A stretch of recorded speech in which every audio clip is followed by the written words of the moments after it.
Uh, Finally,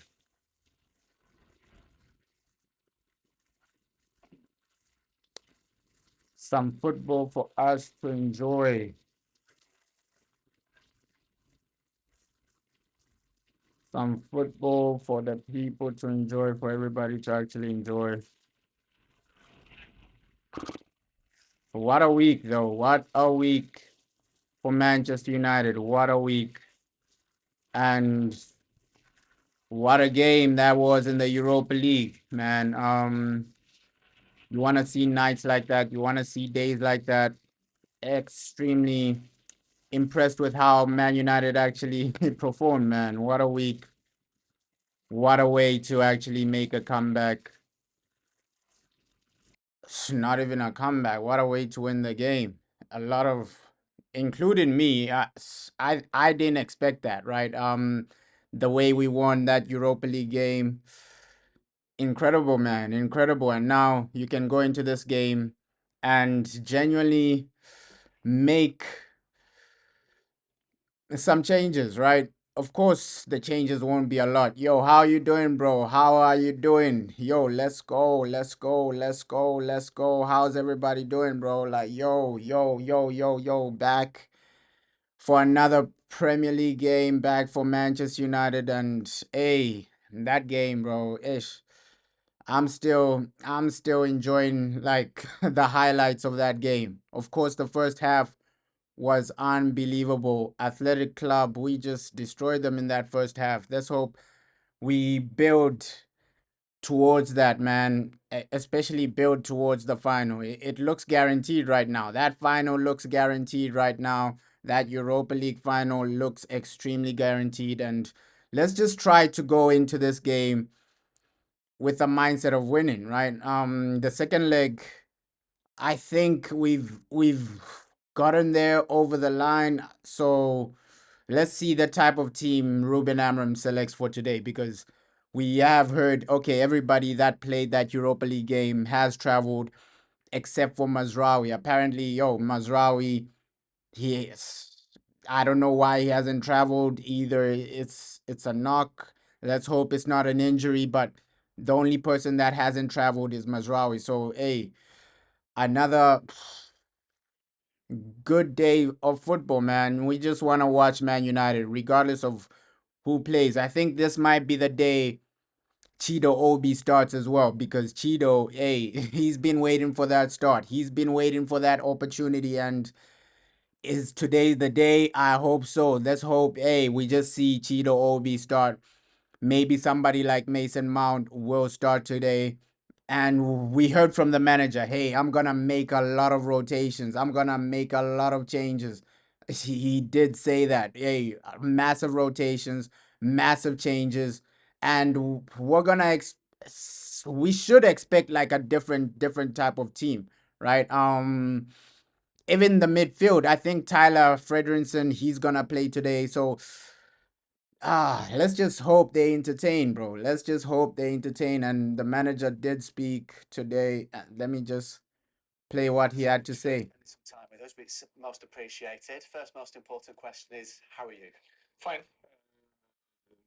Doing my job in this end of the season. Tough moments because we have a lot of games, and we have this crucial moment in our season with Europa League. But we also need to fight for the points in Premier League. As we're talking now, it's Tuesday afternoon.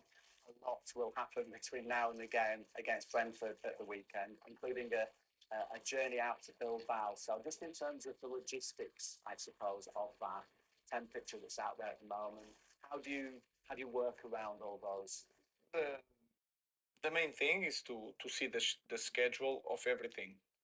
We are going to stay after Bilbao to work there, for the players also to sleep, because sleep is the most important thing when you are recovering.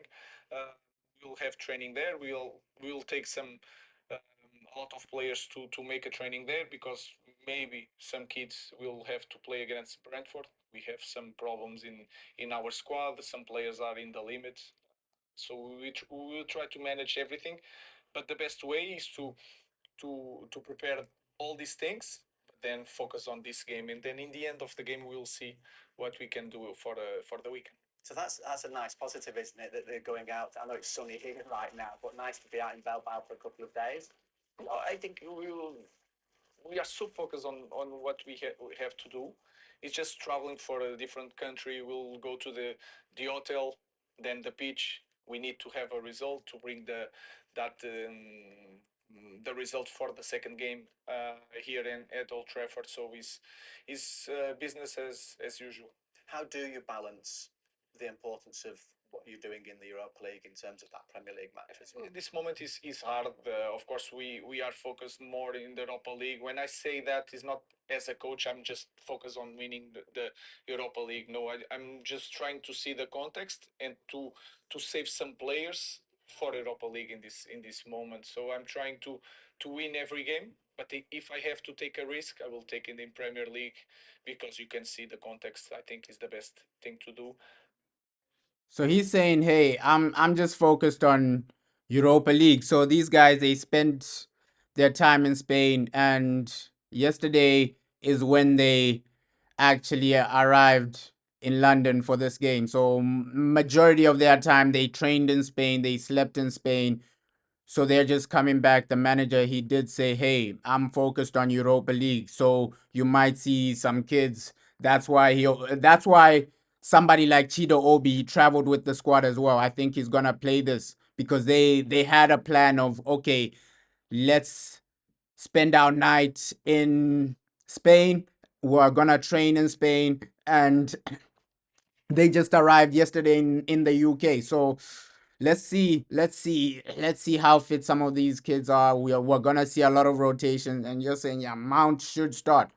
Yeah, Mount should start 100%. Like the players that didn't genuinely play in the previous game, I think, hey, go out there, just give them a start. Maybe somebody like Autai Bindia as well. We're gonna see a lot of rotations, and somebody like Amad Diallo, he's been anticipated that, oh, Amad Diallo, this is the game he's gonna start because you wanna build his fitness, build his overall play, because we know he hasn't played in a long time. He came on against Athletic Club, he did well, but you need to build that fitness, and we just wanna see like Man United, the Man United we know and love, right? It's gonna be a crazy 2 months, because obviously we're gonna finish up the Premier League and then focus on that Europa League final. I do believe we are in the final. Of course, there's a second leg, but I don't think we're gonna bottle a 3-0 lead. I genuinely don't see that happening. So, uh we're gonna win this match. It just depends. I do think we're gonna win this match, bro. It just depends on who plays, right? If he does select like a strong team, we're gonna win, bro. If he's even if he selects like, it depends. It'll be kids plus experience. We know how Ruben Amorim is gonna operate. Let's see if somebody like Bruno Fernandes starts. If that doesn't happen, if Bruno doesn't really start, it's gonna be a game of low goals, right? We know Premier League was struggling to score goals. That's where we struggle. It's like Europa League we change. Premier League is where we perform. Sorry, Europa League is where we perform. Premier League is where we've been struggling this season. So I do think we can win, but it's gonna be hard, especially Brentford, bro. Especially Brentford, bro. You're saying you don't trust Man United will see it out against Bilbao. I think we're in the final, bro. There's no way we're gonna mess up such a lead, right? We're 3-0 up. There's no way, bro. And it's gonna be at Old Trafford. So there's no way these guys are gonna mess up a 3-0 lead. If that happens, I'll be extremely shocked, because yes, Man United, you can never trust these guys, right? Sometimes you can never trust these guys. We've bottled a lot of leads, but I think the manager is serious. We heard what he had to say, bro. He's genuinely taking this game like it's a final, genuinely taking the Europa League like it's everything. So he even said it before, bro. He even said it before. Yo, Europa is everything. Yeah, if we bottle this, it'll be crazy. Like you're 3-0 up, and if you bottle it at Old Trafford, hey, a lot of people are gonna be upset, bro. A lot of people, but we heard what he had to say, bro. in our club. So you've touched upon it there, I think. So in terms of the likes of Harry and Tyler and Chido, the younger lads who came in around the Europa League games last time, will they have opportunities maybe again this time? They will. Shido cannot play against Athletic Bilbao. No, but in the Premier League match. In the Premier League, yes, of course, and I think they will have to play because we have some problems. We have some players that in this moment can play one game, but the next game they cannot play. So we have to make the math to trying to imagine. I don't know the results from Athletic Bilbao, so I don't know what kind of starting 11 we will need for the second game. So everything is in my mind. So they will have to play. So he's saying, hey, Cheeto, all these guys, Tyler, Harry, and Mass, they'll have to play this game, right? Brentford, this is the game they have to play. This is the game a lot of these guys will have to play. You're saying, but I genuinely believe a lot of these players will perform next week. It's not now or never moment. I do believe, yo, we got it, bro. Next week, we're gonna do the job, though. We are gonna do the job, and even a 0-0 gets you through to the final. I think it's just the final where you have to ask the questions. Are Man United gonna be one ready for that final? Let's see, because a lot of our players, even somebody like Aiden Heaven, he'll be back for that final, right? If we will make it into that Europa League final, our team will be fully fit except for somebody like Martinez. The only player that's gonna genuinely miss that is Martinez. So against Tottenham, you have a fully fit team, or except for Martinez, and I think we can do it, bro. I think we can do it, bro. I think we can do it, but today it looks like it's just gonna be a Cheeto Obi situation. Rasmus Hoyland might be just on the bench. Cheeto gets his first start. Let's see. We just wanna watch some great football. We just wanna see some. Oh yeah. Zersky as well. Zersky might miss it as well because his injury is also it's also massive, bro. It is also massive, bro. Yeah. Joshua Zersky, Martinez are the only ones that are gonna miss that final. But besides those two, I think we'll have a fully fit defense. Except for Martinez, everybody is gonna be fit. Midfielders, every midfielder is gonna be fit. So except for Zersky, every attacking player is gonna be fit. So that final against Tottenham, we have no excuses not to win, bro. No injury excuses. It's gonna be close to 90% fully fit team. So we can go out there and do it, bro. We can go out there and do it. I know a lot of people will say, hey, we've lost a lot against Tottenham, right? We've had so many situations where Tottenham this season, every time we face them, we've been beaten. But I think football is different like that. With Tottenham, we see them, they crumble under pressure. Finals, they crumble under pressure. We saw that when they were in the Champions League final, right? They crumble under pressure, Tottenham, and that will give Manchester United an advantage. Some of these players, they've already been in finals, right? Kobe Mainoo, he's already been in a final, FA Cup final. Garnacho scoring in finals. So we have players that know how to perform in finals. How many Tottenham players have been in finals and said, okay, we've done it, we've won it, we've been here before? So that's an aspect you can give advantage to Manchester United, the ability to get over the line in a final. We've been in like 2 finals, Carabao Cup.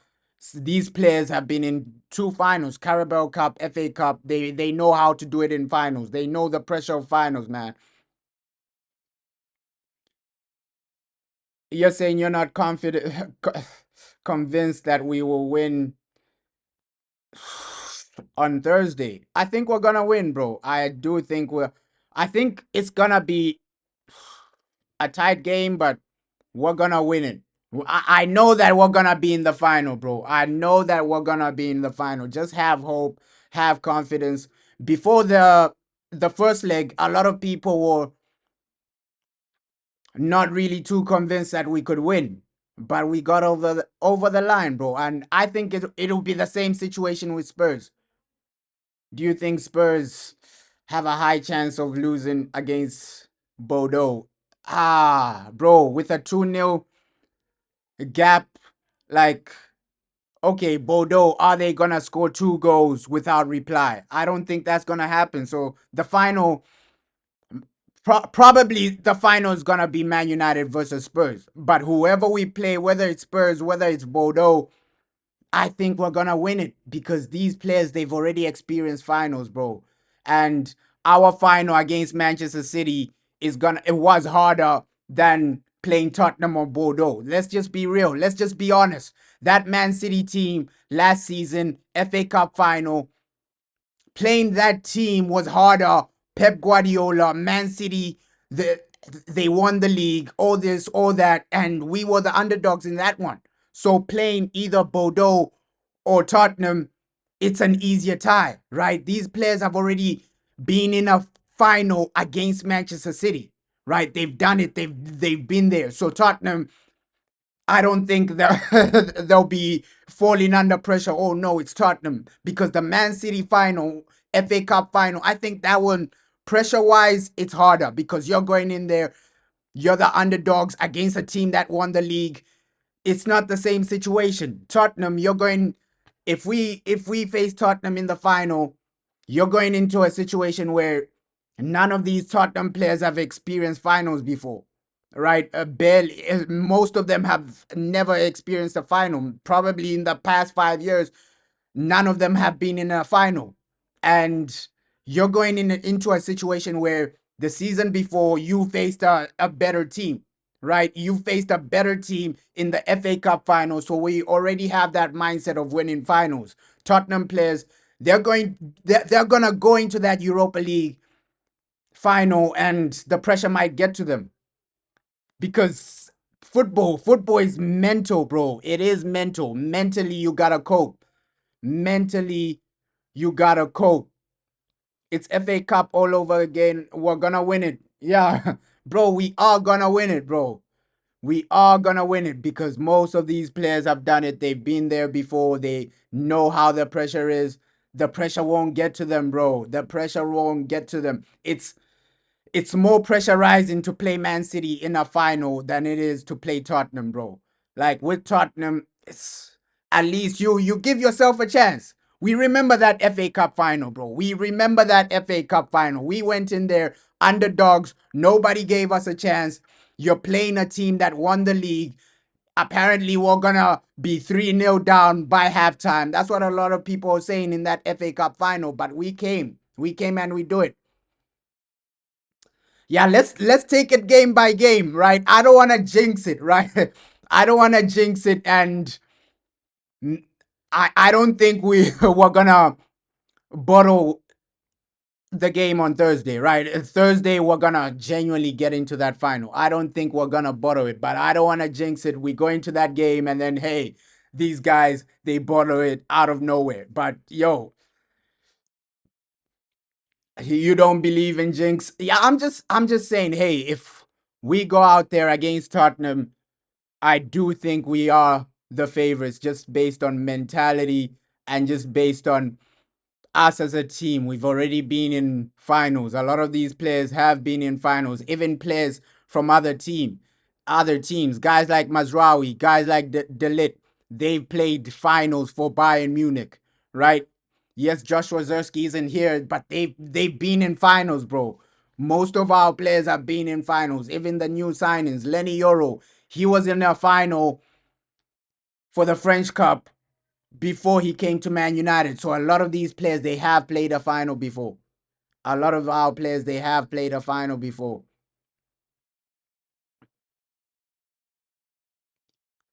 Yeah, let's not underestimate Bilbao in the second leg, but I'm just saying it based on the advantage we have in the second leg, 3-0 up.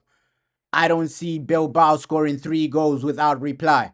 right? If they do score 3 goals, I think we can get 1 or 2. So I don't see a comeback from Bilbao, bro. Yeah, we must also like improve game by game, right? Take this game just to improve and see, okay, which aspects can we improve on next season. Of course, signings will have a massive impact, right? Cunha, Matthias Cunha, we know that guy. He's 80% over the line. So he's a guy we can say, hey, Cunha 100%, he's 80% over the line. We're just waiting for a here we go from Fabrizio Romano, and then everything is done, right? Because still we can say, hey, Cunha next season he's gonna be here, but we've seen a lot of deals crumble before it's actually finalized. So once the deal is finalized, once all the paperwork is done for Cunha, Fabrizio will give a here we go, man. That's all we're genuinely waiting for. But other players, it's not really certain. We've been linked to so many players. Um, Somebody like Delap. Is Delap gonna come? We don't know. It's not really certain because we have other striker options. We heard in recent times about somebody like Osimhen, all these other strikers, Gyökeres, Osimhen. We don't really know what striker we're gonna get at OT next season.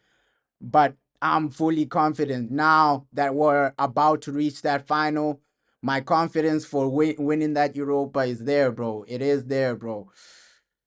Yeah, let's hope they pull a remont. Let's hope they do not pull a remontada, bro. Like, hey, if these guys come back, Athletic Club, I don't know what to say. I won't know what to say because if they pull a comeback, it's gonna be embarrassing. That would be the most embarrassing moment if Athletic Club find a way to actually pull a comeback. Bro, I don't know what to say because we should be able to deal with them comfortably second half. Even if you say, okay, it's a situation where you don't concede, it's a nil-nil situational type of game. I think every fan will be okay with that because you scored 3 goals in the first leg. Yeah, hey, we are at home as well, bro. You're right. We can win at home.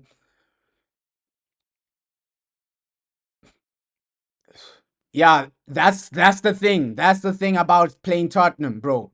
That is the main thing about playing Tottenham. If you go to that final, you gotta be clinical. You gotta be clinical because it's gonna be a high scoring game. Every game against Tottenham, we see, okay, Tottenham, they will give you chances. Their defense this season hasn't been the greatest. That's why they're below us in the table, in the Premier League table. So defensively, Tottenham, they always give you a chance, bro. They always give you a chance. You're saying I feel like it would happen. You don't trust United after that Lyon game. Yeah, after that Lyon game, we still have to remember, bro. We were 2-0 up at halftime. And then, bro, we fell apart. We did fall apart. We did fall apart. You're saying hopefully we sign him from Benfica.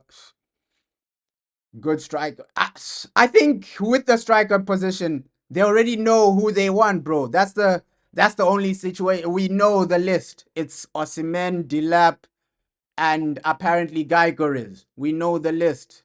Sky Sports have said this. Fabrizio Romano has said this a lot of times.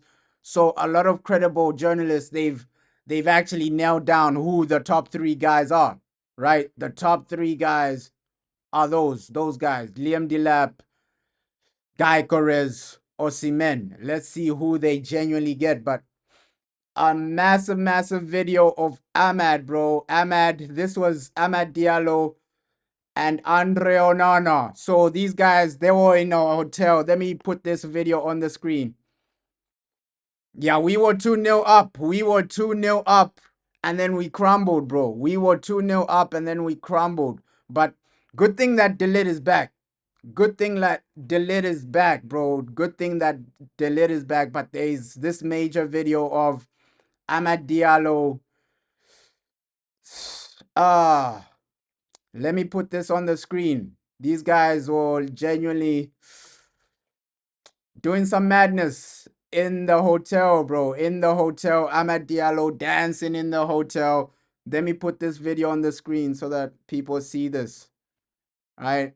You're saying Bilbao was strong before before the red card. Yeah, they were, bro.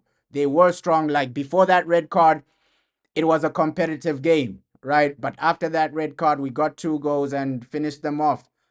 And sometimes you need moments like that. Sometimes you do need moments like that because if it wasn't for the red card, we would have been in a situation saying, okay, second leg, we need to score more goals to get over the line. But now we're in a situation where we're saying second leg, we just need to defend properly, right? And somebody like Delit is gonna be massive for that second leg. Second leg is about how you defend, not necessarily about scoring goals. It's about, okay, how do you defend as a team? How do you get over the line as a team? That's the main thing, bro. That is the main thing. That is the main thing. Eh, yeah, especially that, bro.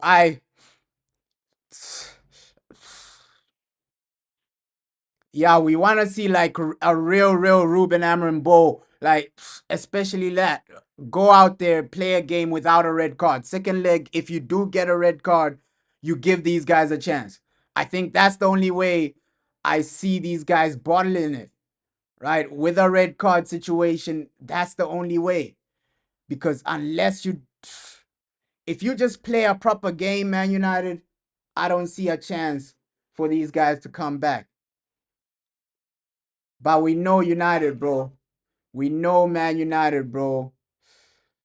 So, hey, let me just put this video on the screen. Amad Diallo, man, dancing with Onana. Amad Diallo dancing with Onana. Let me put this on the screen quickly.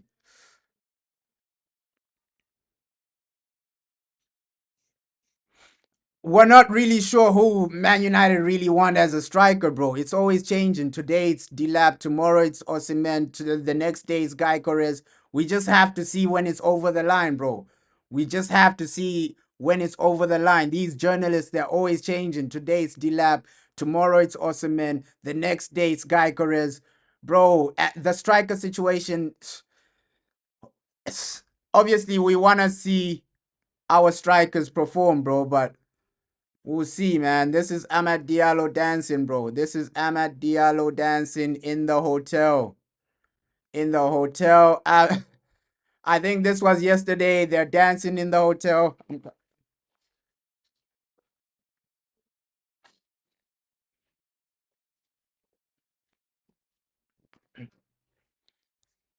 So this is the guys dancing, man. Amad Diallo dancing in the hotel.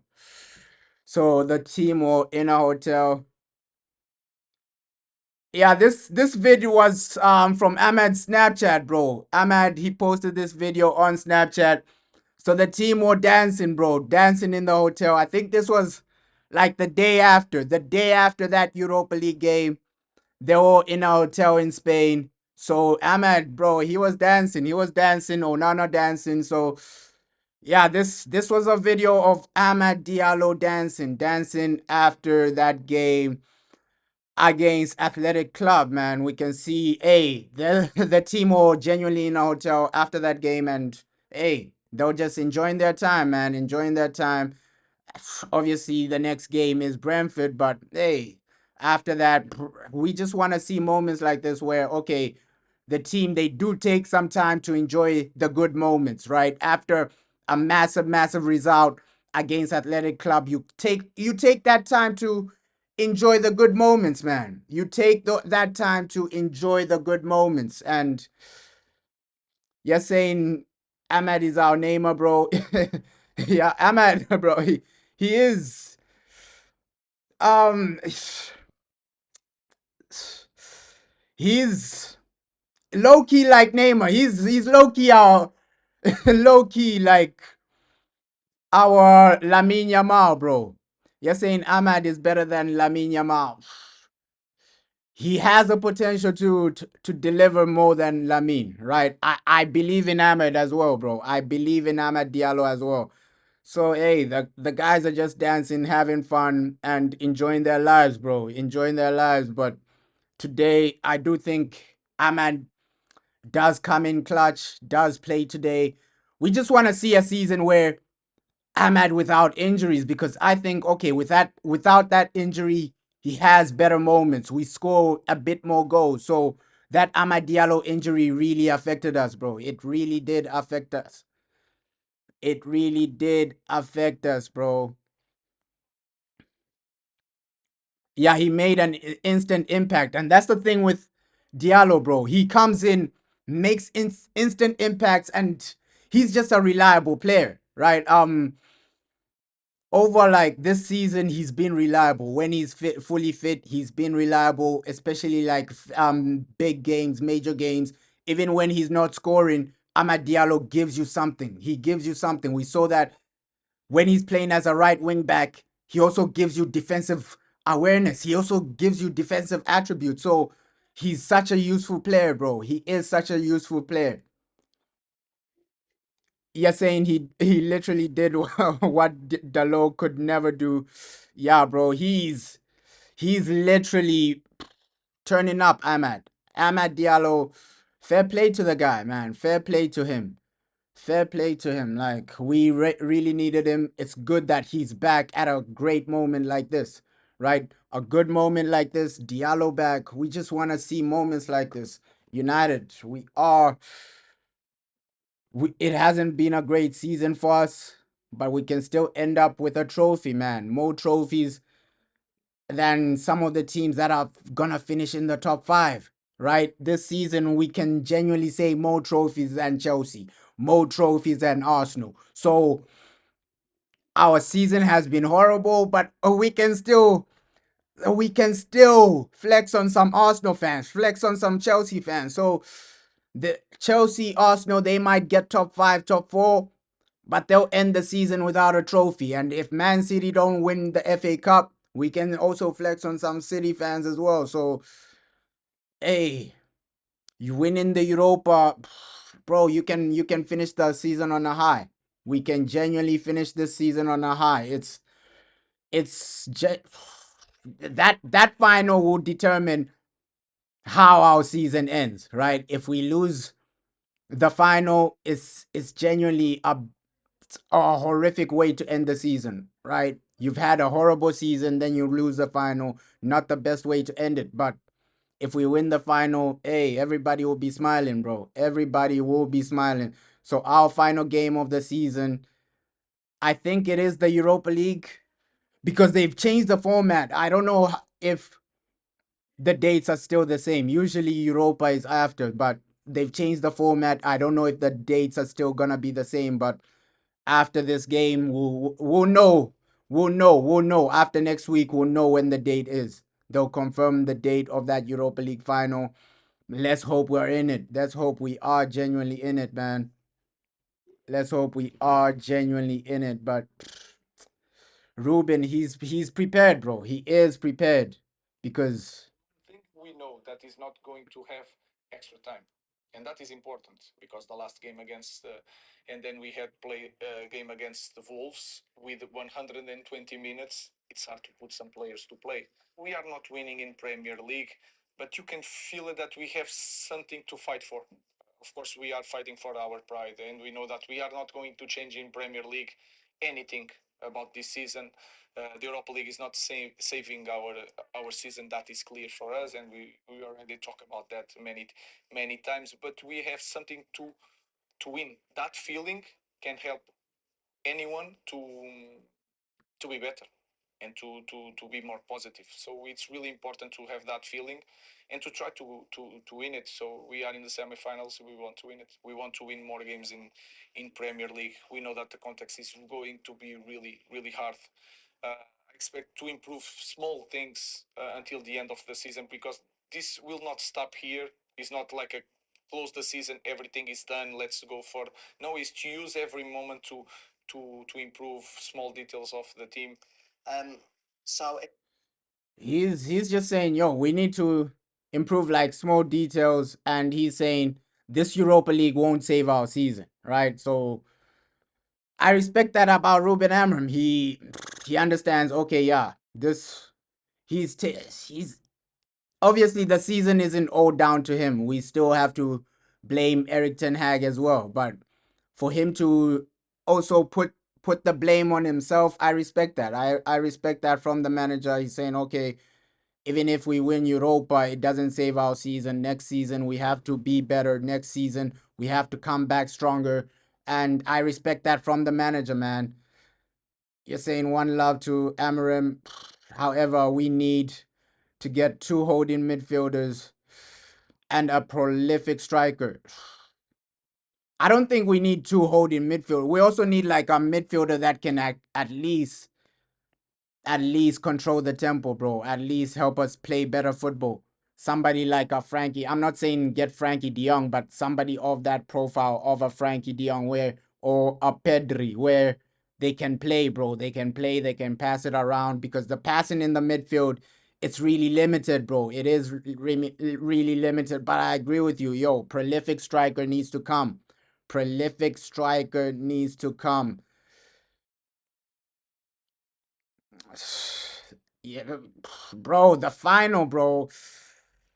Let's see, let's see what goes on in that final, bro. Because I'm confident. I'm fully confident. We get Spurs or Bordeaux. I'm fully confident that hey, we're gonna turn up, right?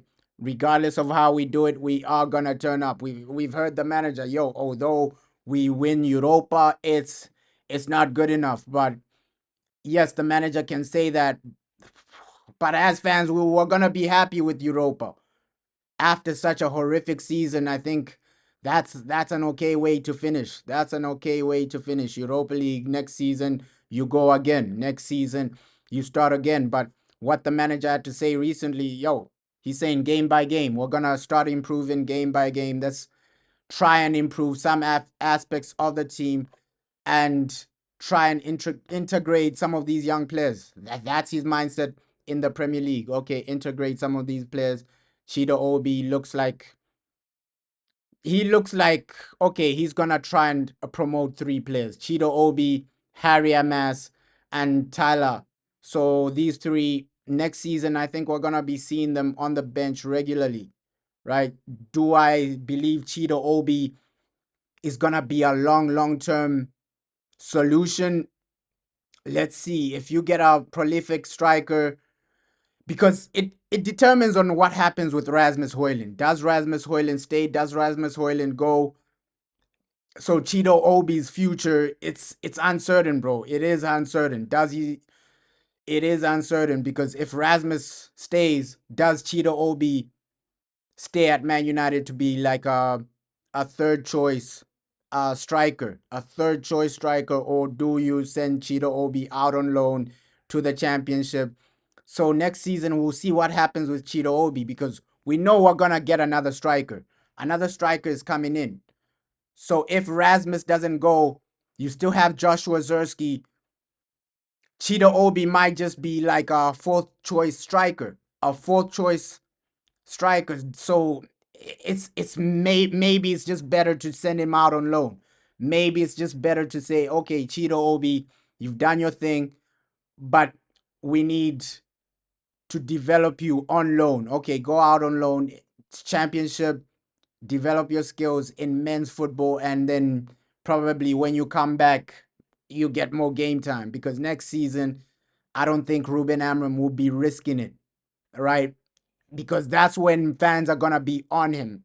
I think next season it's gonna be judgment day for Ruben Amorim. You have your players, at least some of your players are gonna come in, so he's not gonna take too many risks. He's not gonna risk, okay, let me start Chido Obi next season.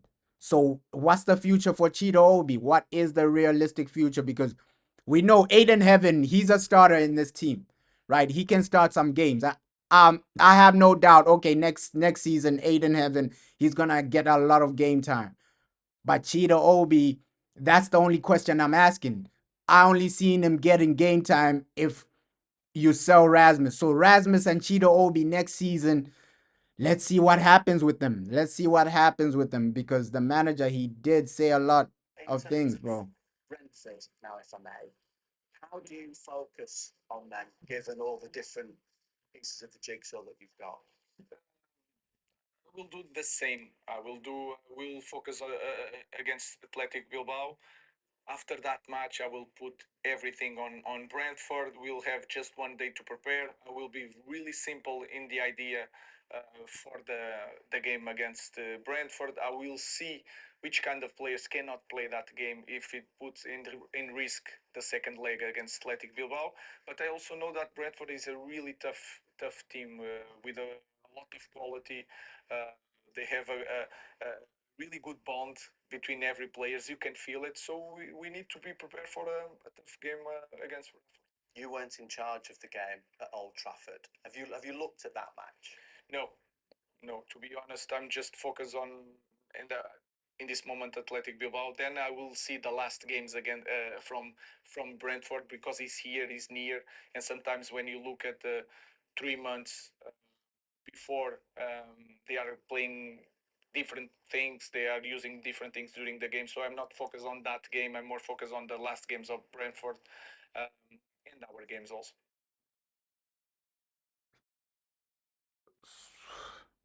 So yeah, the manager had a lot to say, bro. He had a lot to say. You're saying Cheeto needs first goals and confidence. He is extremely young, Cheeto Obi. I think yeah, that's what I'm trying to say. Okay, he needs goals and confidence, but he also needs game time. Next season, do you see the manager playing him too much, playing him a lot? Let's see. We just have to wait and see. Next season will come. Let's just wait and see the situation for Cheeto Obi. You're saying in Uganda, Ahmad is known as electricity. Oh, because he is so quick and very hard on the balls. Yeah, Ahmad. I think Ahmad is rated by a lot of people, bro. Ahmad is rated by a lot of people. Shout out Uganda as well. Shout out, bro. Ahmad is really rated by a lot of people. Like I see a lot of talent in the guy because Ahmad. Let's just see how he develops, how we actually phasing him in because he's genuinely a player. Okay, if you're challenging for trophies, he's one of those players that can be in Ballon d'Or conversations. If Man United go back to the top, challenging for trophies, Ahmad is one of those players you can realistically say, okay, yeah, if we're having a good season, if we're challenging for major trophies, he's one of the players, Ahmad, Bruno, one of the players that can get a Ballon d'Or or something. You're saying Obi Matt absolutely needs to start. Yeah, today he's gonna start. We heard what the manager said. Yo, it's a situation of rotation. I'm focused on Europa, right? I don't want to bother Europa second leg. So I'll be shocked if he doesn't start Rasmus. Sorry, if he doesn't start Cheeto Obi. I think Rasmus, they're gonna save him for that second leg. That second leg, man. You're saying if we buy another striker, he won't play. He needs to prove himself now, Cheeto. Yeah, that's the only way, bro. That is the only way because next season, if we do buy another striker, it might be a loan situation for Cheeto Obi. That might be realistic because it looks like Rasmus Højlund might stay. And we've heard some rumors about also Rasmus being loaned out or sold. So let's see the type of striker Man United buy. If it is somebody like Gyökeres or Semen, I don't see guys like Rasmus genuinely getting a lot of game time, right? If it is Liam Delap, I see a lot of rotation. I see a lot of rotation. So next season for Rasmus Højlund, it just depends on which striker Man United get. If it's somebody like Gyökeres, I don't see a lot of game time for guys like Rasmus and Cheetah Obi. Maybe in the early stages of the FA Cup, Carabao Cup, that's the only game time they're gonna get. But Premier League, I don't see a lot of game time. But if it is a Liam Delap situation, then guys like Cheetah Obi and Rasmus, they still have a chance because yes, Liam Delap is talented, but They're almost a similar age, bro. Similar age range to Rasmus, and we'll see a lot of rotation if it's Liam Delap, bro. Liam Delap, I don't see him as a certified starter. But if you get somebody like Gyökeres, he's gonna be like a certified starter, right? He's gonna be a guy that's undroppable. Somebody like Gyökeres, but somebody like Liam Delap, it might just be what we saw with Joshua Zerski. Joshua Zerski, Rasmus Højlund, beginning of the season, it was either or. It was either or. And then Joshua Zerski transitioned into a number 10. So with United, that striker position, let's just see who they get. Let's just see who they genuinely get, because we do need a striker that is there to deliver. We need a guy that's going to come here and just show his quality, man. Just show his quality. And we also heard a breaking news of Manchester United are looking to appoint the former Chelsea Academy chief, right? Jim Fraser. So Jim Fraser, he used to work at Chelsea. Apparently, he was there for like 20 years. So Jim Fraser, he's set to join Man United. This guy used to work at Chelsea. He signed top youngster stars, all the young players that you saw at Chelsea. He brought them in, right? He brought them in. Also, somebody like Cole Palmer, he brought them in. Although he's had a lot of hits, he's had a lot of misses. He's also had some hits. So this is the guy we're bringing in. Jim Fraser from Chelsea, and he stopped work last season. So let's see what he does with the academy, bro. Let's see the young players he brings in. I think he's gonna work hand in hand with Jason Wilcox. So we're making a lot of good moves in Man United. We're making a lot of good moves, bro. You're saying either Gyökeres or Osimhen is the best option. Onana will stay next season. Yeah, there were reports that the manager loves Onana, bro. The manager loves Andre Onana. Those were the reports. Andre Onana is loved by Ruben Amorim. His playing style, this and that, the way he can play off the ball, the way he delivers. And that's why we're seeing a situation of Altay Bindia. He can't get a game because the way Eric Ten Hag loved Onana, that's the same way Ruben Amorim loves Onana. That's what reports are saying, bro. That is what reports are saying. But I think majority of the fans, they want Gyökeres or Osimhen. To a lot of the fans, they're seeing Liam Delap as a third option, right? They're just seeing, okay, Liam Delap, he's a guy that won't genuinely be starting. He's a guy that he's another prospect, bro. Let's just keep it real. Liam Delap has talent, but he's another prospect. He's another player where you're saying, okay, next season, let's see what he does. He's not the finished article. He's not a finished player, bro. So if you're saying if Onana stays consistent, the fans would love him too. Yeah, we just want consistency from Onana. It's nothing personal from fans, right?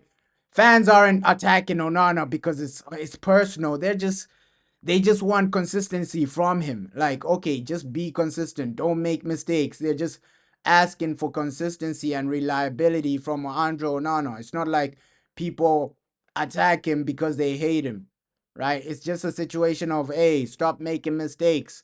People get frustrated when you make a mistake in a quarterfinal. People get frustrated when you make a mistake in a major game. So it's nothing personal with Andre Onana for the fans. It's just a situation of, hey, we just want you to be consistent. We want to see the Andre Onana that we saw for Inter Milan, right? That's the Andre Onana we want to see. And we've seen a lot of situations where players that are not really loved by the fans, they become fan favorites after consistency. Harry Maguire is a perfect example, bro.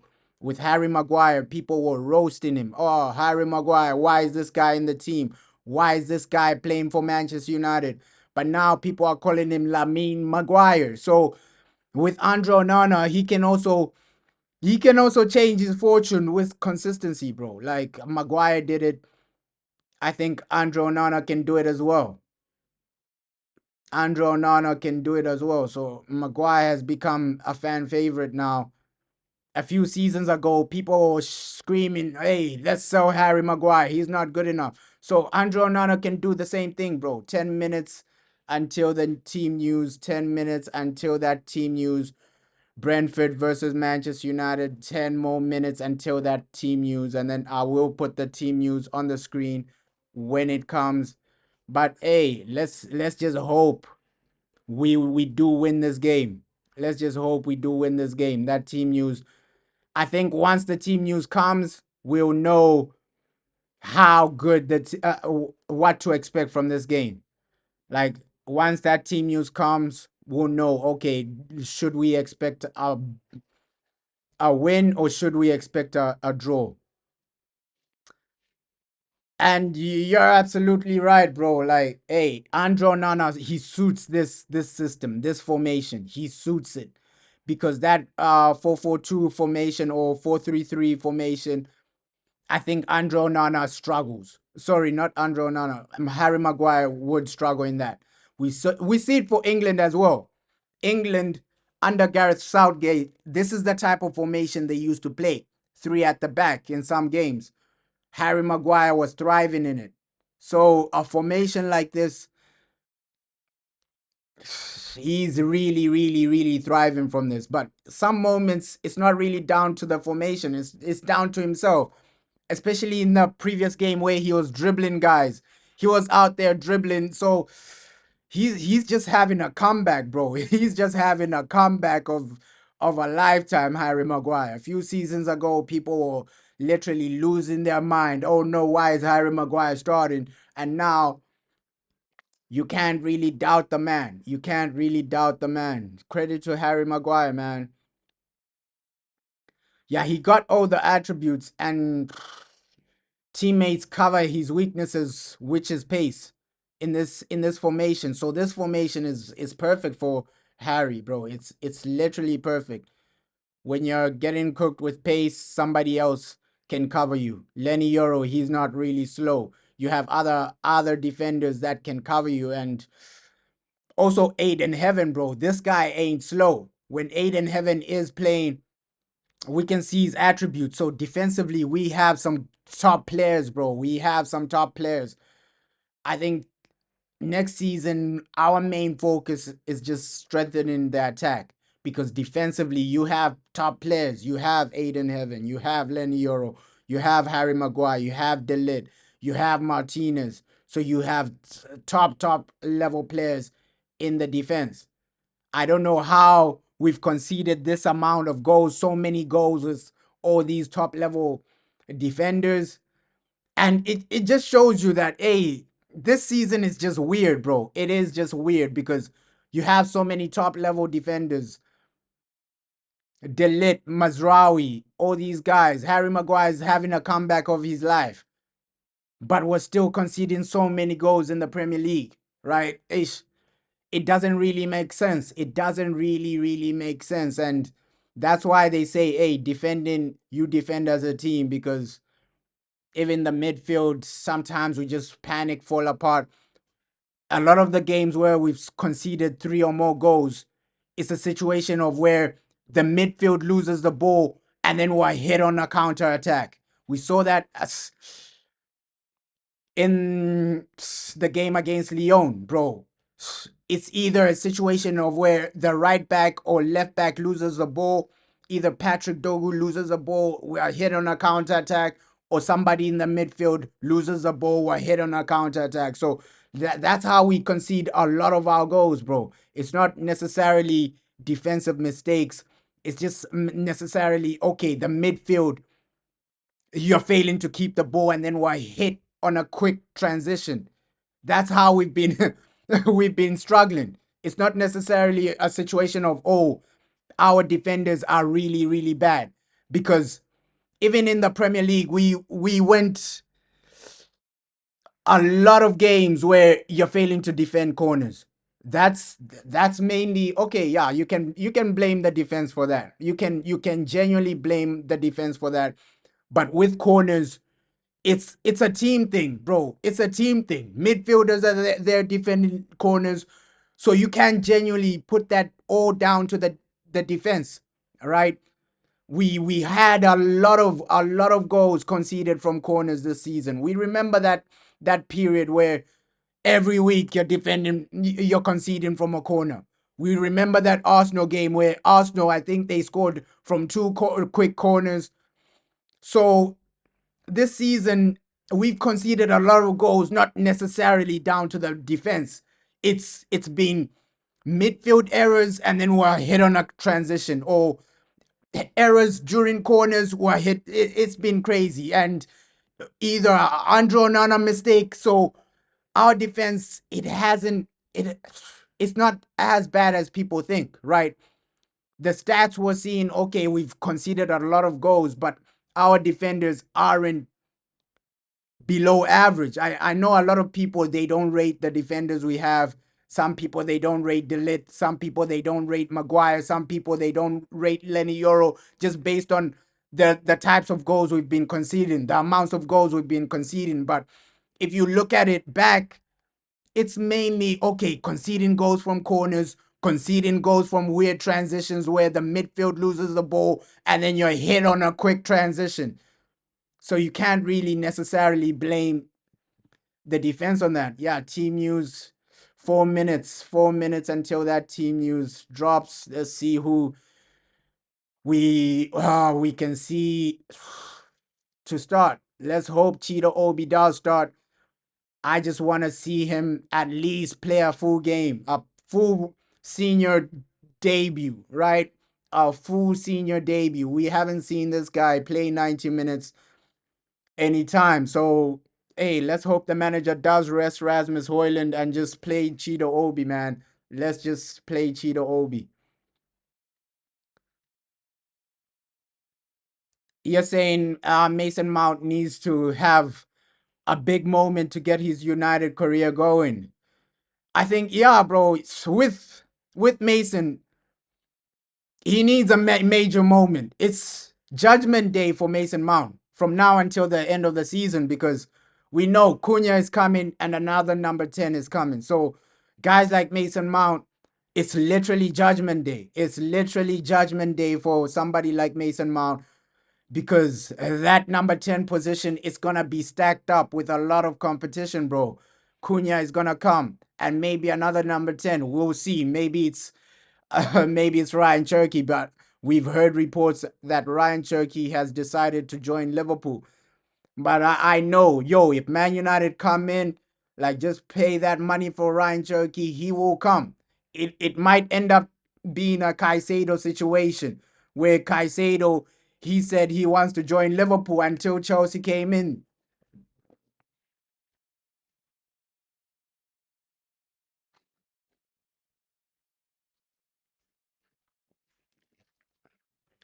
Because let's just keep it real. Liverpool don't have the pool Man United have, even after winning the Premier League. We saw that with Caicedo, right? Liverpool thought they had Caicedo, and then, hey, he said, no, no, no. Even if you're going to pay me more money, I want to go to Chelsea. So I don't think Liverpool don't have the type of pool Man United have, bro. Especially if we win Europa, we're going to be in the Champions League. Yes, Liverpool, they can win a Premier League, this and that, but the pool for Man United is still bigger, bro. It is still bigger than Liverpool, because, yes, we have the same amounts of league titles as Liverpool, but Man United globally are bigger than Liverpool. We have to keep it real. So if it's a situation where Liverpool and Man United are going head to head for a player, it's just the aura of Man United.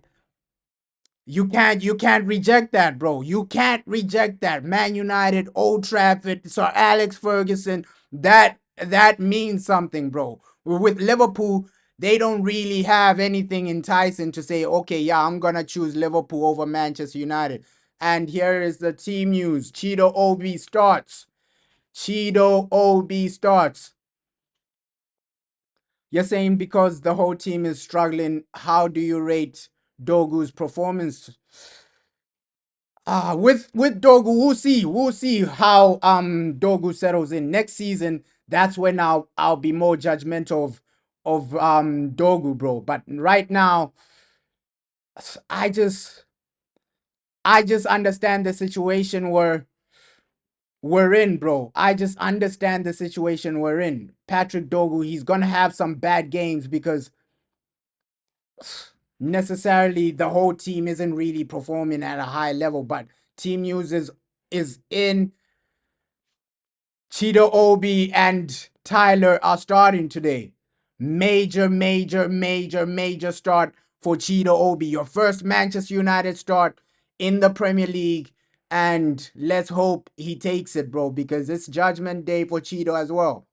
It's judgment season for him because next season Man United are going to have a main striker. Man United are going to have a new striker. So you got to prove yourself now before it's too late.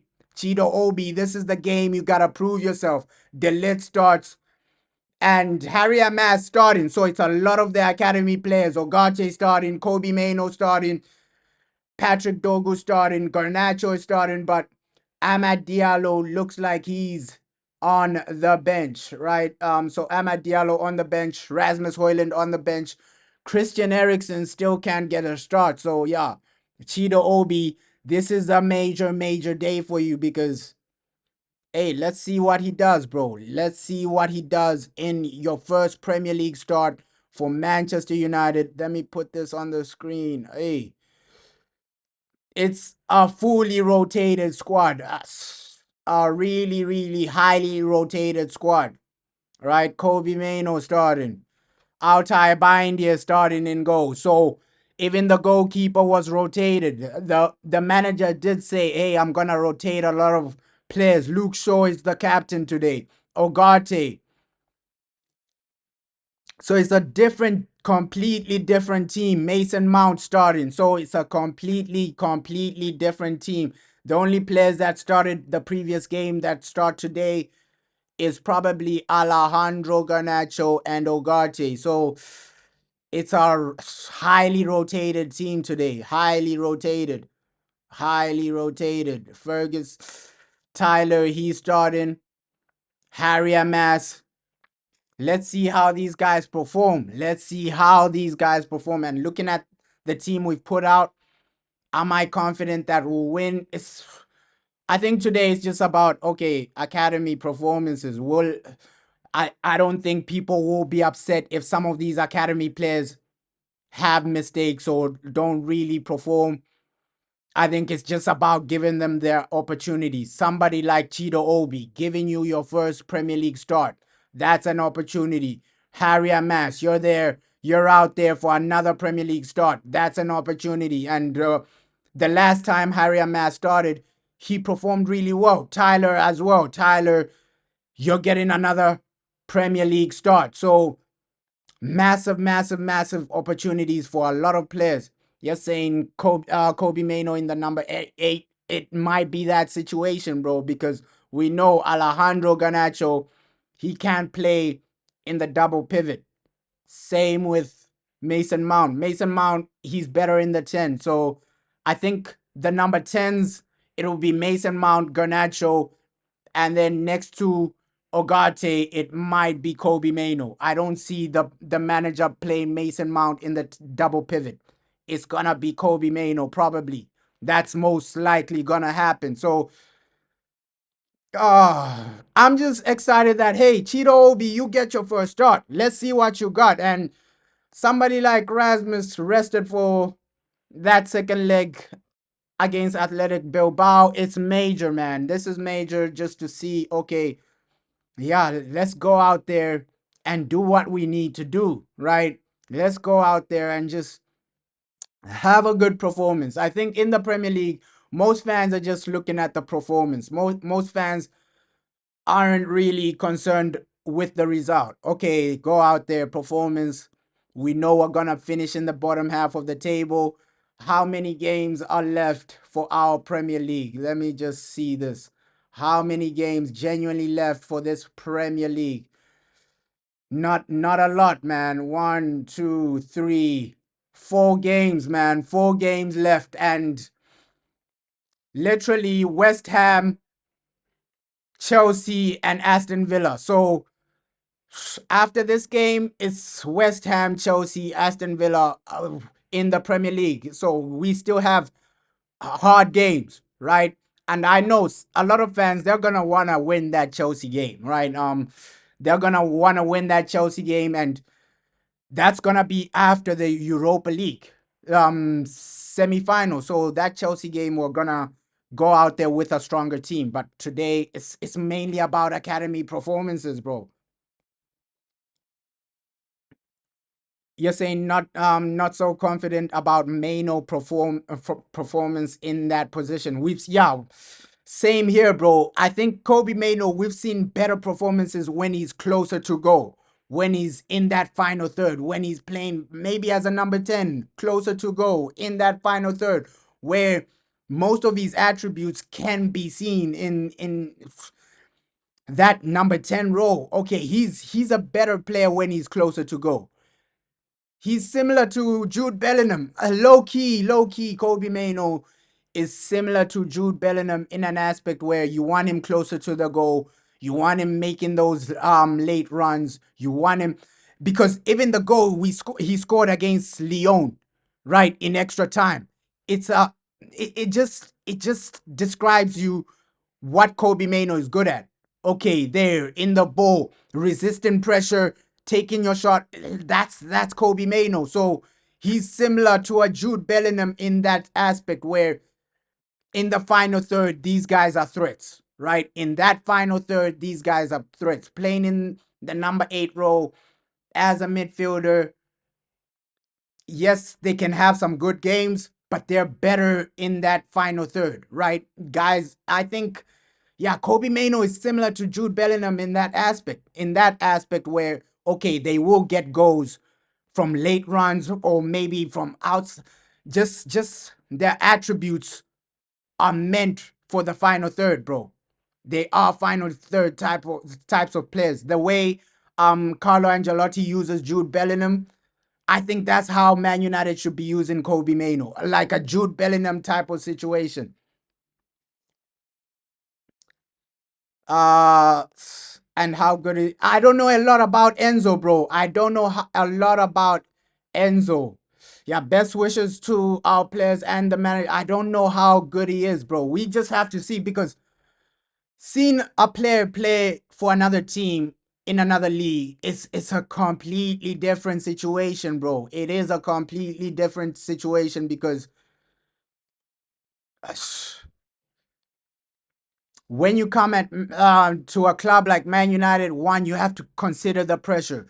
Two, the Premier League is a physical league. Physicality is another situation. So somebody can be good in another league, another team, but it's a different story at Man United because the pressure of this club, the pressure you get, you're saying he's a cam for sure. Yeah, bro.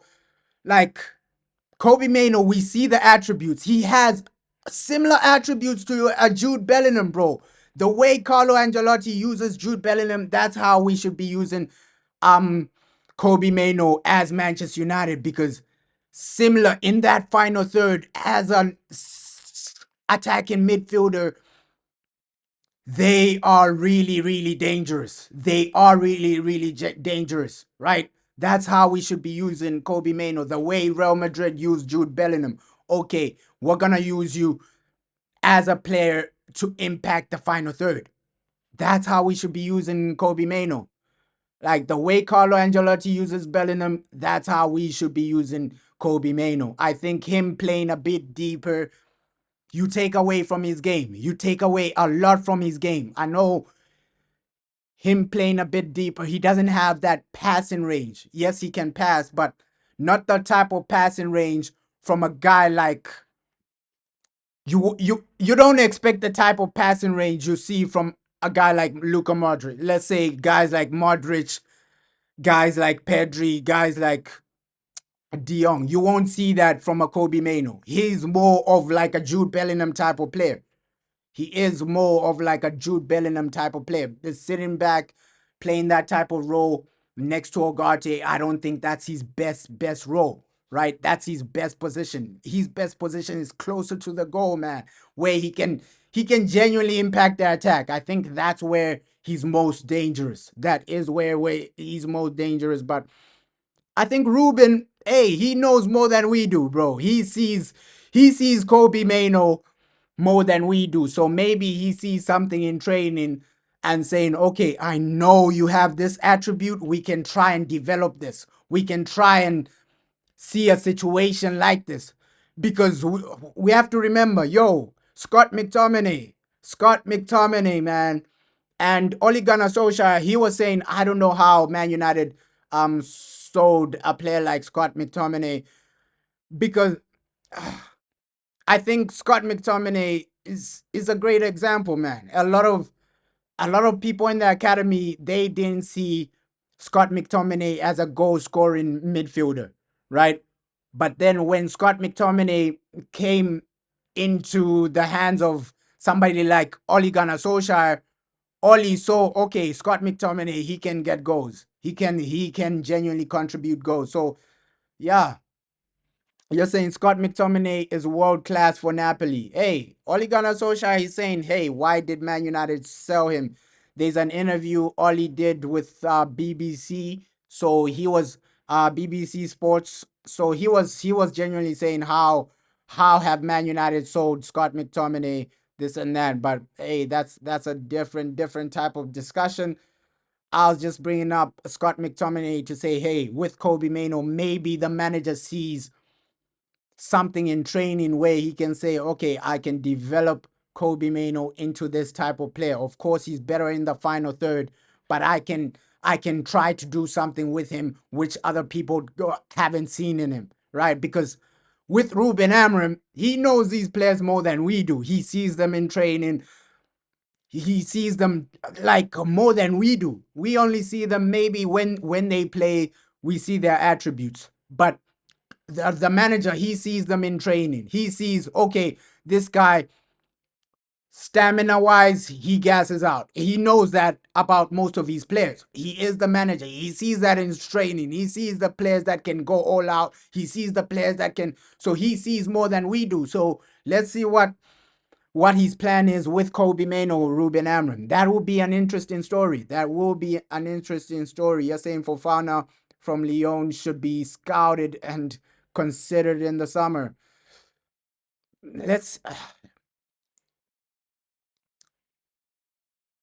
and you're saying, yeah, you're right about Mano playing in the number 10. While Amorim, that's the thing with Ruben, bro. He knows how to develop players, right?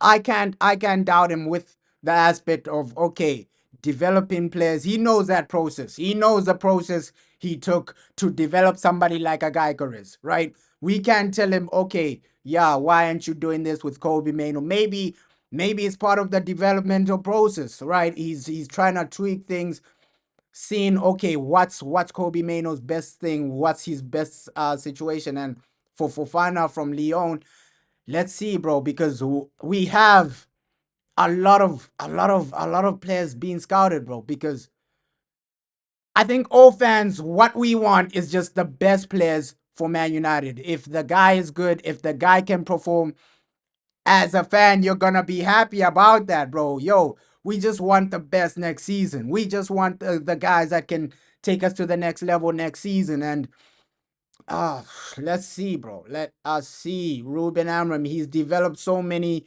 young players. We've seen Trincao. He's doing his thing for Sporting, and that's another player Ruben Amram developed, right? Somebody like Gyökeres, he was, I believe, at Brentford or something. And then Sporting, Ruben Amram developed him into like a world class striker. So there are some players where Ruben Amram has developed. He has developed some good young players. Even that Quenda guy, Quenda at Sporting, he's going to Chelsea, but Quenda as well, a right wing back, but he's also a winger as well. That's another player Ruben Amram developed, and now Chelsea have bought him for a lot of money. So Ruben Amram, he does have a track record of developing players, guys like Gyökeres, guys like Quenda, guys like Trincao. So he has that track record. So We can't come out here and say, no, you should be doing this with Kobe Mano like that, right?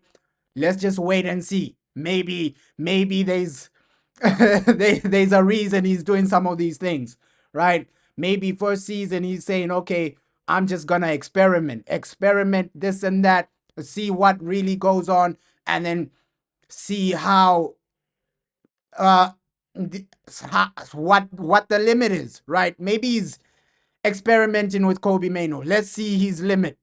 Let's see his limit to some of the attributes he has. Okay, let me play him in this position. Let's see his limit. Let's see what he can do. Let me try him in that position. Let's see his limit before next season. Maybe he might be certified in a certified position, right? Maybe next season he might be a number 8. We don't know what Ruben Amorim has in plan. Same with somebody like Garnacho, all the young players, Harry Amas, Chido Obi.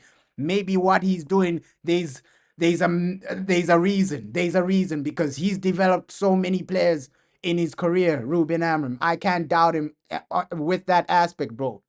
I can't genuinely doubt the manager with that aspect.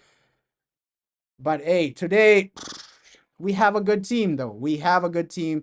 Mason Mount, you haven't been playing a lot of games. This is time to shine. You're starting another game, right?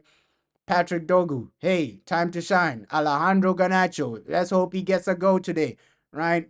Chido Obi, is it the day? Is it the day Chido Obi gets his first Premier League game, first Premier League goal? Is it today? I hope so. So and with Altai Bindia, is it the day he gets his first clean sheet for Manchester United? Let's hope so as well. So a lot of players, hey, you're being given a chance.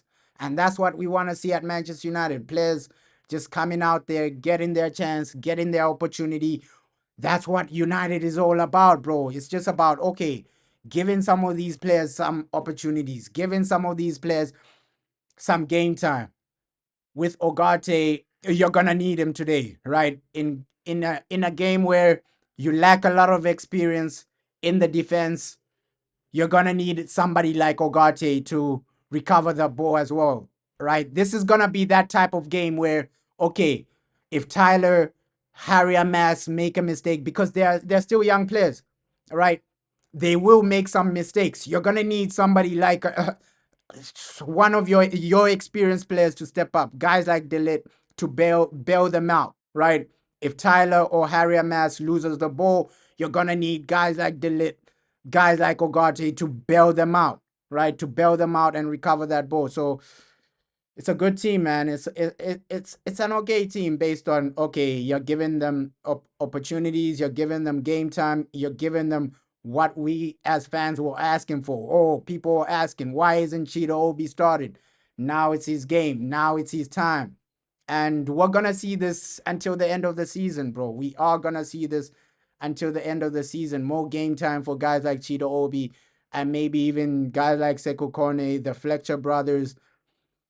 I think when we play Chelsea, it won't be a fully strong team, bro. It won't be a fully strong team. I think it'll be the same situation where academy players are being given a go because Chelsea, I think it's an away game.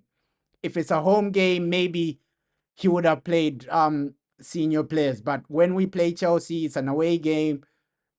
Let's see. Let's see. That Chelsea game is still far, man. 16th of May. That's still a bit far. So we still have time before that. We still have time for before that Chelsea game, man. It's still far. The manager, he can still deliver something. I just want a situation where United, we are back to like next season. We're strong. We're ready to compete. We're ready to do something. That's what every fan wants. Strengthen in the transfer window. Go next season, build on these young academy players. Yes, we won't see them a lot, but somebody like Harry Amas, he's shown that he has attributes we can use next season, right? Maybe early stages of FA Cup, it's a Harry Amas situation. It's a Harry Amas thing. So Harry Amas, I've been impressed with the guy, man. No, low key, because he's crossing, he's calmness under pressure as well. The guy keeps it simple. He doesn't panic, and you don't see that for a lot of academy players. They're too erratic. They're too excited. With a Harry Amass, he just keeps it simple, man. He keeps it simple. He knows how to cross. He technically he's not too bad, Harry Amass, right? That's a major compliment. Technically, Harry Amass, he's not too bad. He's a really good technically. So with Harry Amass, let's see how he develops, man. Let's see how he develops because I like him as a player, man. I like him as a left back. Although we have somebody like Diego Leon coming in, that's good as well. You're adding competition to the team. You're adding a lot of competition, and you need that at a club like Man United. You need that, bro. You need that. Manchester City, we saw a situation where somebody like Mahrez was on the bench. We need to build a squad like that where you have top players on the bench, right? You have top individuals on the bench in every position. We need that type of quality. That's why I like the idea of Man United going out there buying 2 number 10s, because if you're telling me Mason Mount is a bench player, that's a really good situation. That's a really better squad, right? You have Cunha, you have somebody like Bruno Fernandes, and then Mason Mount is the bench player, the bench option. That's a really good squad, man. You're building something like Man City. We saw Man City, the type of bench players they had, right? Riyad Mahrez, that guy was a bench player. So you're just building, you're building an unbelievable team right now. That's what we need at Man United, and that's what a lot of fans are asking for. Okay, let's build something unbelievable. Let's build something we can look forward to next season. That's what people are asking for, right? It's not necessarily saying, oh, next season you need to win the league. It's just step by step, build a squad that can win the league, build a squad that can compete. It's not only about starting players, also the bench. Because if we see our bench right now, right, when we have like our main players on the field, obviously Bruno, he's a starter. Casemiro, he's a starter right now. But mostly when we have bench players, there's still some areas to improve in, especially in our midfield. Because let's just give a situation, somebody like Ogate gets injured, Ogate Casemiro gets injured, you're screwed. You're screwed. If that genuinely happens next season, you're screwed. So midfield, you still have a lot to improve, man. The midfield, we still have a lot to improve, because next season, if you're in a situation where Casemiro or Ogate get injured, you're really screwed. So midfield, I think midfield is our weakest aspect. One of our weakest aspect, because we can all agree that, okay, sometimes in that double pivot, Kobe Mano does struggle. So if you don't have somebody like Ogate or Casemiro, if one of them get injured, you're genuinely screwed for next season. That's why midfield, we gotta go out there and get some midfielders. Midfield should be the priority, and maybe a striker as well. So let's see. It's just about being competitive, bro. Man United, we need to go back to that Man United under Sir Alex Ferguson, where your bench players, they can win games for you as well, right? We need to build a team like that, because it's been a while since we've tasted a Premier League. It's been a while since we've tasted a Champions League. And fans are just tired of not really being part of those conversations. A conversation where you're chasing the Premier League, a conversation where you're winning a Champions League. Those are the conversations we need to get ourselves back into, right? But I do believe, hey, some of these players, Delit is still young. Delit is still young. That's why when Harry Maguire, he's eventually coming into that age where in a few years, maybe 3 years, he has to move on. Maybe it'll be a Saudi Arabia situation for Harry Maguire, right? Because he is coming to that age where he's about to end his career, right? I don't know how old Harry Maguire is, but probably right now Harry Maguire is over what, 31, 32. So in 3 years, it might be a situation where you have to sell Harry Maguire. But defensively, we have a lot of options for the long term, man. Like Mount, sorry, not Mount, Delit, he's a long term option. Lenny Euro, long term. Aiden Heaven, long term. So we're building a squad for the next 10 years. I can see the vision low key. Low key, I can see the vision for our team, but you need to do that with the midfield and with the attack as well. What we've done with the defense, just do that with the midfield, do that with the attack. But today's game, hey, I'm just hoping for some entertainment, man. Entertainment and some good moments from our academy players. Harry Amas, I've been impressed with him. I've been Tyler as well. So Cheeto is just, hey, go out there, get your goal, Cheeto. Cheeto Obi, get your goal. Kobe Mano, let's see the performance he has in the midfield because although I don't agree with Kobe Mano playing in that double pivot, let's see. Let's see. The manager might be cooking something we might enjoy. I'm coming.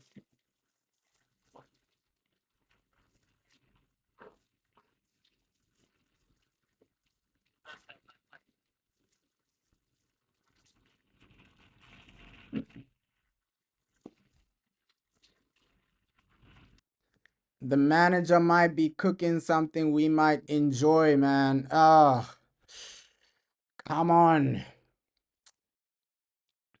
I just hope, like, hey, next season, we're just in a better place. We need that. We need that as fans, just in a better place. And some people are saying, okay, next season, minimum Ruben Amram needs to get top four. I don't know what the mindset is for next season. Okay, is it minimum top four?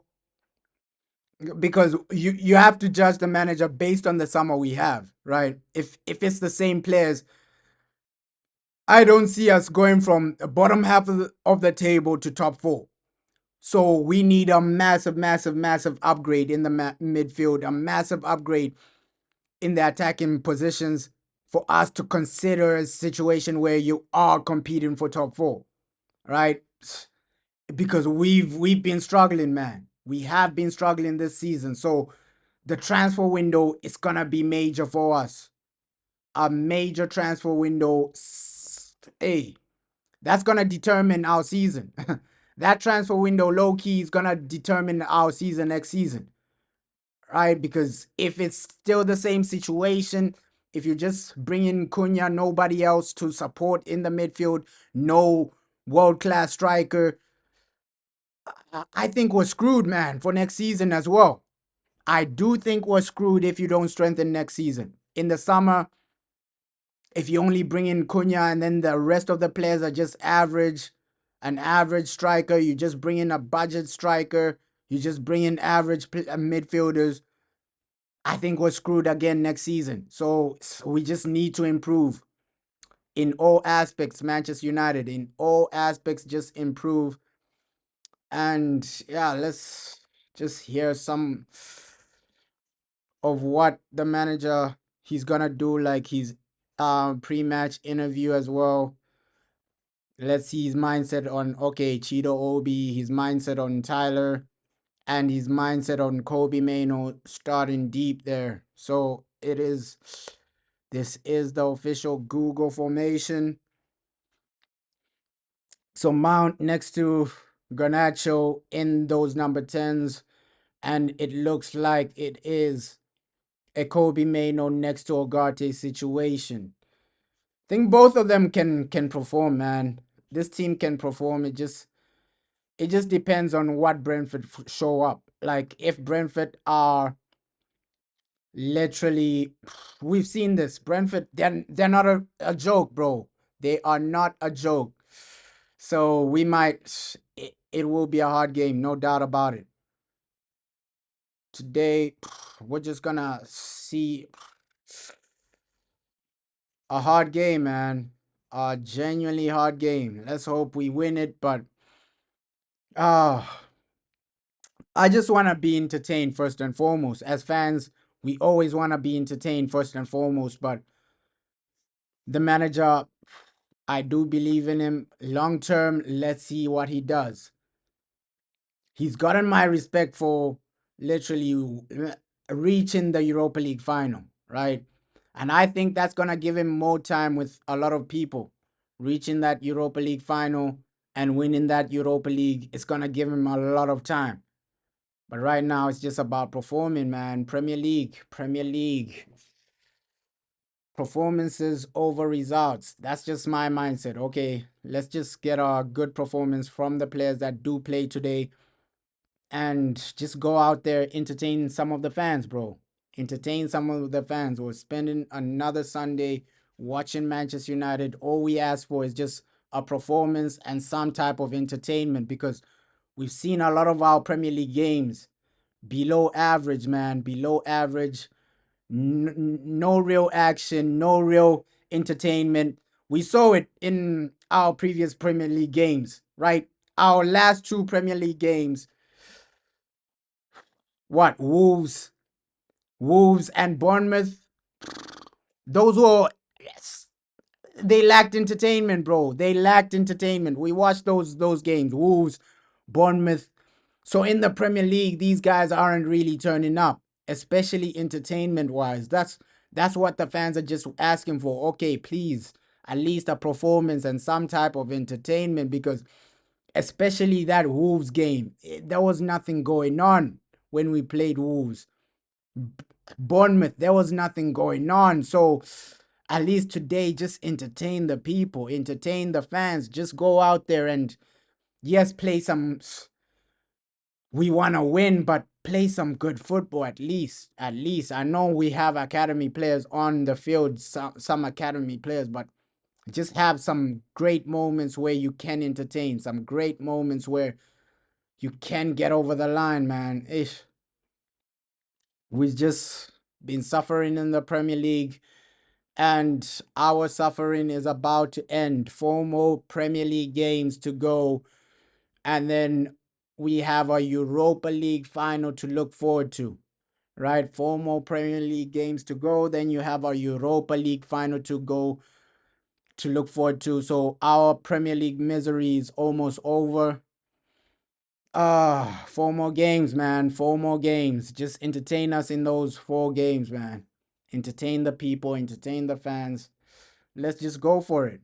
This is United, man. We are Man United. Come on. Go for it. Go for it.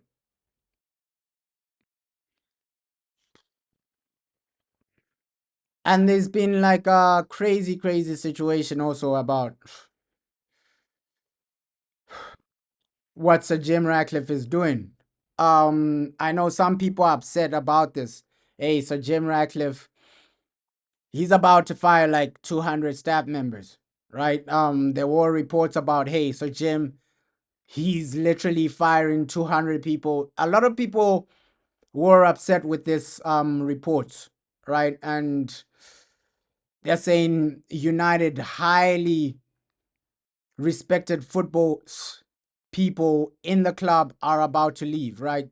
At least 200 more staff members discovered that they are in danger. They are about to get axed. And people are literally upset about that, right? People are upset about, hey, people getting fired, this and that. But we know the financial position with Man United. Although a lot of people will be upset, hey, 200 people are gonna get fired. 200 people are gonna get axed out. But it's, it's just that type of situation. Sometimes things like that will happen in life where your job isn't guaranteed, right? Obviously, so Jim Ratcliffe isn't firing people because he wants to, right? He's just firing some of these guys because he needs to. So 200 more people are gonna be fired. He just needs to, bro. You're saying really high odds on United to win. Guess today, today's team is gonna be poor. Ish. Let's see let's see what United turn up, bro. Let's see what United turn up, because hey, we know Premier League they don't really show up in the Premier League, man. That's where we don't know what United team is gonna turn up. I think in some moments we will have chances, but it's a matter of can we score, right? Chido Obi, let's see how he plays today. Let's see, can he link up with Mason Mount, Garnacho? Will that be fluent? We'll have to see. We have to wait and see. But it's not like we're going out there with a basic team, bro. It's not like we're going out there with a basic team, so we do have a realistic chance of winning. It's just an aspect of go out there, play some great football, man. Go out there, entertain the fans, because this Premier League season probably the worst season we've seen. Right? Liverpool win the league, and then Man United we finish bottom half of the table. And that's really, really, really, really the worst season ever in the Premier League because your biggest rivals, they're left in the Premier League while we finish in bottom half of the table. So in that aspect, probably the worst ever season we've ever had in the Premier League. Your biggest rivals left in the league and you finish bottom half. So that's why I'm saying, hey, so Jim Ratcliffe, if you gotta fire some people to bring in guys like the guy we got from Chelsea, Jim Jim Fraser, it's a good situation, man. Because if you're gonna fire the people that are not working, the people that have put us in this situation, I agree with Sir Jim Ratcliffe. Okay, these staff members, they've been here for more than 10 years, and it's the same situation, man. You need to change some things to get a different result. Some people need to get fired, and better people need to come in. Guys like Michael Sensone, the data analyst guy that's coming in, that's an improvement. That is an improvement. A guy like this Jim Fraser from Chelsea, it's a better improvement for our academy, our scouting young players, bringing in young players.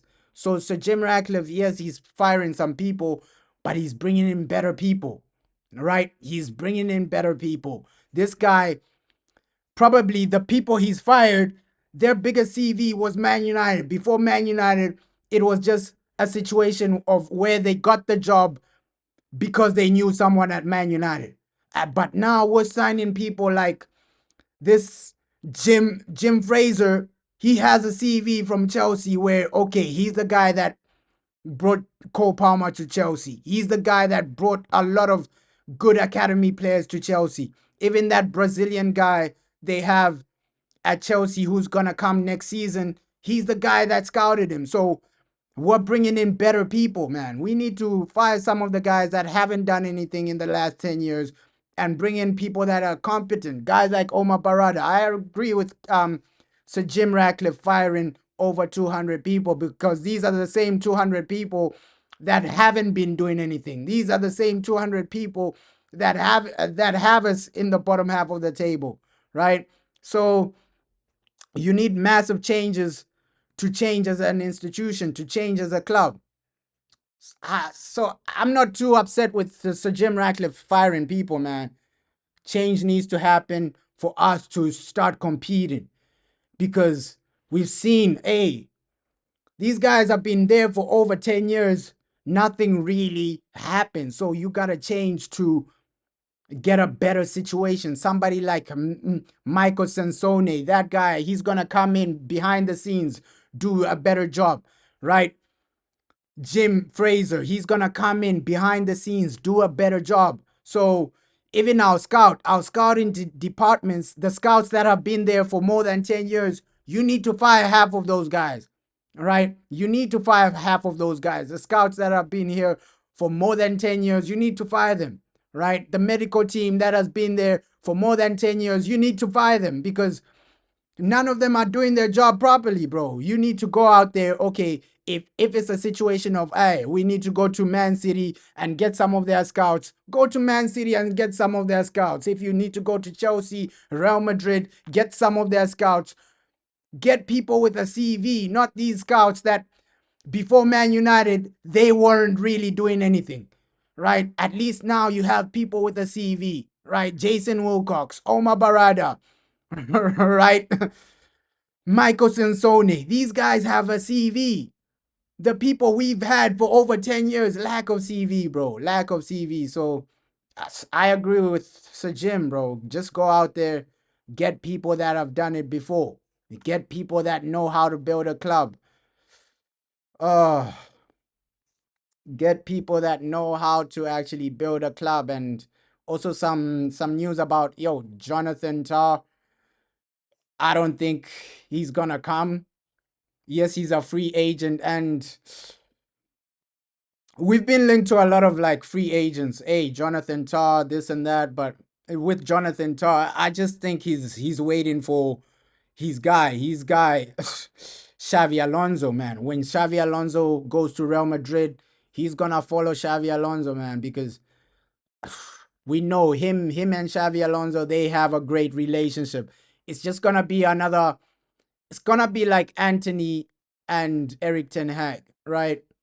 Once Eric Ten Hag joined Man United, Anthony, he started forcing a move out. So with Jonathan Tah, he's a free agent. He's gonna join his guy Xavi Alonso at Real Madrid. I don't see him coming to Man United. I know he's a free agent, this and that, but I don't see him coming to Man United. You're saying you love this lineup. Yeah, I like it based on we're getting some rotation, bro. We're getting some new faces. Cheetah Obi, Tyler gets another start. Harry Amas gets another start. At least Kobe Mano gets another start. You have Luke Shaw getting a start. Delit needs to get some fitness, and even on the bench, this second half, you still have Amad Diallo, Bruno. If you don't have some goals, you can still bring in some of your experienced players to come in to get the job done, to get the job over the line. So it's a comfortable lineup, bro. It is a comfortable lineup because second half, hey, we might see Ahmed come on, do his thing. You might see other players come on, do their thing. And that's the thing. We would love Cheeto to score, bro. Like, Cheeto Obi, hey, get your first Premier League goal. Get your first Premier League goal. It will be unbelievable. I think he's gonna celebrate like crazy. My first senior goal for Manchester United. That would be major, bro. That will be major for Cheeto Obi. And the thing with Cheeto, he gets himself into some great areas, bro. He does get himself into some great areas. It's just that, hey, he just hasn't found that goal. He's getting himself into great areas. The runs he's making off the ball, what he's doing, it's really the right thing to do, right? But the goals are just not coming. And I think today, the goal will come. Let's hope the goal does come. Yeah, it's fun to see new faces, man. Mason Mount. Please have a good match. I agree with you, bro. It's fun to see like these new faces, these new guys, and it'll be so amazing if somebody like Cheeto just gets his goal. The way we're gonna celebrate as fans, we're gonna celebrate like crazy. Hey, Cheeto, he's getting a goal. Let's go. That's how we're gonna celebrate, bro. That's how we're gonna celebrate, bro. Yeah, bro, he makes great runs off the ball. Cheetah Obi, he's really been good. Even for the small amounts of minutes he's gotten, you can see off the ball the runs he's making, the positions he's getting into. Even on the ball, sometimes he's okay. So it's just the goal, bro. The goal will eventually come. Let's hope it comes today because we need those goals to win the game. So let's hope that goal from Cheeto comes today. It's always amazing to just see new faces and opportunities being given. Opportunities being given. This is what Man United is all about, man. I think there's a stat saying Man United, we've had like an academy graduate since something like 1952 or something. So we've had an academy graduate in the team for such a long time, man. So this is the type of club we are, bro. Like just giving academy players their chance, giving academy players their opportunity. Okay, yeah, if they fail, if they're not good enough, you sell them. But I think a lot of academy players, they can't come and say, hey, Man United never gave me the opportunity, right? Alanga, he left after getting a chance, right? We know what happened with the Mason Greenwood situation, but Mason Greenwood, he was given a chance. So we can see academy players are given a chance at Man United.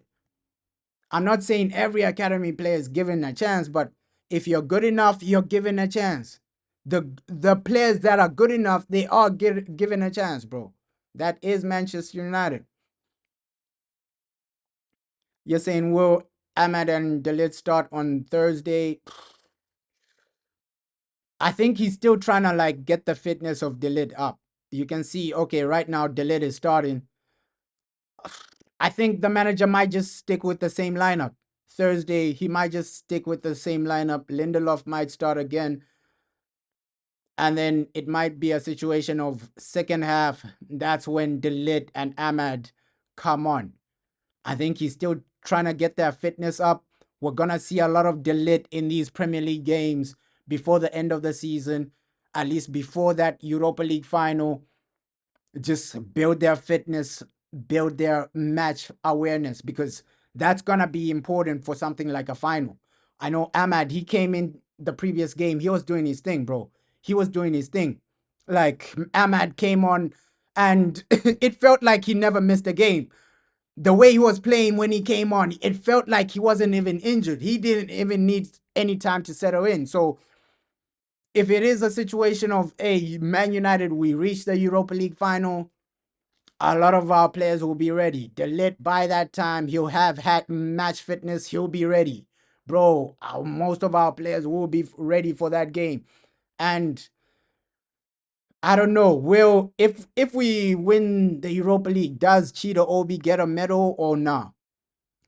Because he wasn't registered. So players that are not really registered, I don't think Cheetah Obi gets that medal. Even if we reach the final, he doesn't get a medal for that Europa League game because he wasn't really registered. So ish, that's a sad part for not really registering Cheetah Obi. At least if you registered him, he would have had that medal, man. He would have had that medal when we win the Europa League. He gets that medal. At least that medal, you can keep it for life, man. That's a medal you keep for life. Ooh, Europa League medal. Yeah, let's go, man. So unfortunate. Hey, Cheetah Obi might not get that Europa League medal when we win the Europa League, man. So ish. Sad, sad. But players like Ahmad, players like Garnacho, this is gonna be a great experience winning the Europa League, man. Even Kobe Meno, some of our young players, even Rasmus. I think everybody will be happy for a lot of the players just to experience that Europa League when we eventually lift that Europa League. You these players are gonna cherish that moment for life, man. They're gonna cherish that moment for that life. And we've seen it already as fans winning the Europa League. We've experienced it as fans with Jose Mourinho. Jose Mourinho, the special one, he came in, delivered that Europa. We were celebrating, and that was a great moment, man. If we can end the season like that, that's how you end it. In great moments like that, in great moments where you're just winning trophies, making history. So we have another opportunity to make history, man. So let's hear what the manager has to say before this one, before this game. We are back in action against Brentford today. We knew that there'd be plenty of rotation on our ice next week. Yes, we need to do a choice in this moment. I know that is hard for everybody. We need to also to improve in our Premier League. But in this moment, I think everyone understands that we need to make a choice and to these players need to survive in both competitions. And with that rotation in mind, it gives the opportunity to some of our youngsters. Now, you are a true believer in developing these players and also rewarding these moments. Yes, it's important. If you look at the context, it's important. If you look our future, is important. it's important to send a message also to our academy, our young kids, that they will have the opportunity to play in first team in Manchester United. And that is huge. Uh, and they are working really well during training, so they are ready to cope with the demands of a Premier League. Big example of that is Cheeto gets his first start today, and that just shows that if you put in the work, you will get that. That is an important message for the young kids. He's working really well. I think the last games against the last minutes against Wolverhampton, Cheeto was really good. So I don't want to put a lot of pressure on Cheeto. You just need to enjoy, do the work, and we'll be here to help him. There is experience in our side. One of them, Luke Shaw, named captain today. It just shows how much you respect him for everything that he knows, his knowledge. I think every time Luke Shaw played, he played really well. What we want is Luke Shaw in every game, and we are going to work with him on that. But it's impossible if you look any minute of Luke Shaw when he's on the pitch, you can see that he's a top player. And finally, although this is a game that we still want to get in high, and we need that fan support as well. One of them is Andre Onana's in the stands today. We've already seen him. It seems like he's going to be in big voice today supporting the team. Yeah, and also because you have, for example, Tom all the time traveling and not going to the bench. So today is the time of Andre Onana. This is an important moment in our season, and some details are really important if we want to be really good in future. So Onana is here. He's not going to the bench. He's not going to play, but he's here with the team. So hey, there that's just Ruben Amorim speaking before the game, man. He's saying Luke Shaw. He wants Luke Shaw to be playing regularly, right? Does that mean Luke Shaw stays next season? We have to wait and see. We have to wait and see because looks like hey, the manager does like Luke Shaw, but does that mean Luke Shaw stays next season? We have to wait and see. And Cheetah Obi getting his start, the manager did say, hey, if you work hard in training, this and that, we want to develop players. We want to send a message that, hey, at Man United, every academy player will get their chance. Every academy player will get an opportunity. So interesting to hear what he has to say. With Ruben Amorim, it's just a situation of go out there, just hey, the performance from these players, that's all fans are asking for. Major performances, big performances. Mason Mount as well. So he has given a lot of chances to a lot of players. Andre Onana, not even on the bench, he's on the stands. That's that's something different for Onana. Major start for Altai Bindia. So we're seeing so many new faces right now. We're seeing so many new faces. And I just love what the manager had to say. Like before the game, he also sounded confident. He also sounded like, okay, we're here to not only give opportunities, but we will have a good game. We will play some good football. And I hope that is the case, bro, because United, we've been doing our thing, right? In a lot of situations, Europa League, we've been doing our thing. But Premier League is where they like somehow just lose concentration. Either you make a mistake in this moment, or we saw against Wolves, a free kick and then you lose the game. So Premier League, you have to put it down to okay, poor performances, unlucky moments, injuries. So it's an accumulation of a lot of things, man. It's an accumulation of a lot of things. Has it been to get that balance right between the responsibility for Manchester United in the next Premier League game and managing the risk? Is really really hard because we also want to improve in our table. We want to win games. In this league is really important for us, but now we have to make a choice, and it's not about the players that we put in this kind of games. It put all these players together, and that is hard not just for me but also for the players. But in this moment, I think everyone can understand our choice. Yeah, it's just about hey, getting that type of consistency, man.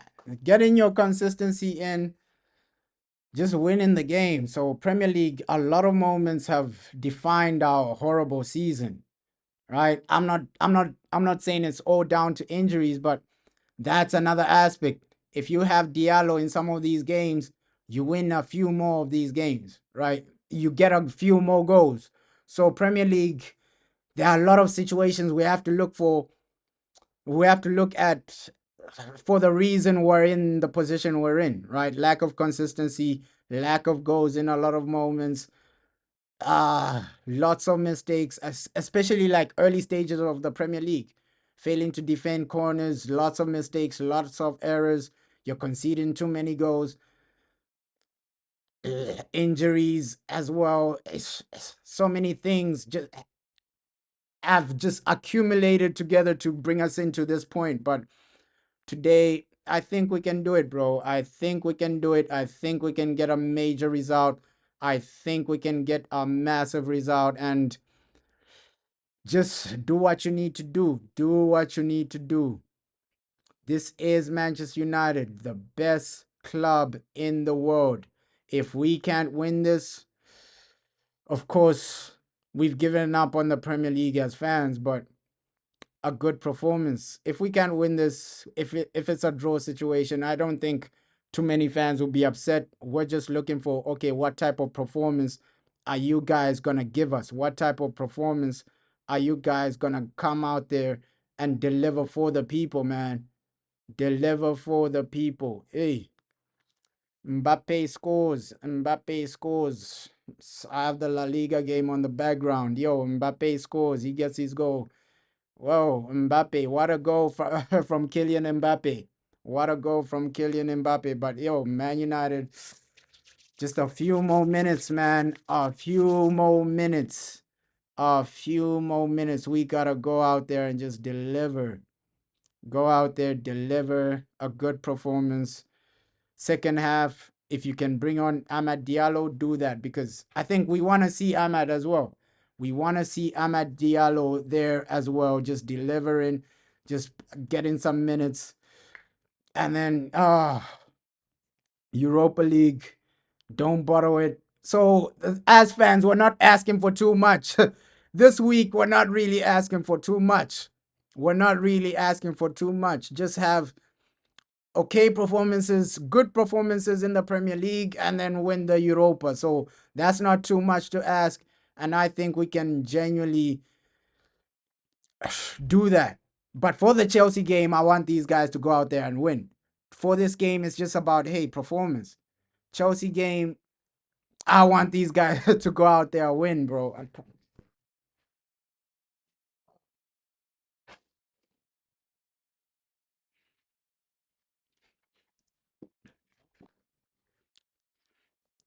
And with Chelsea, I heard some weird reports about Rodrigo.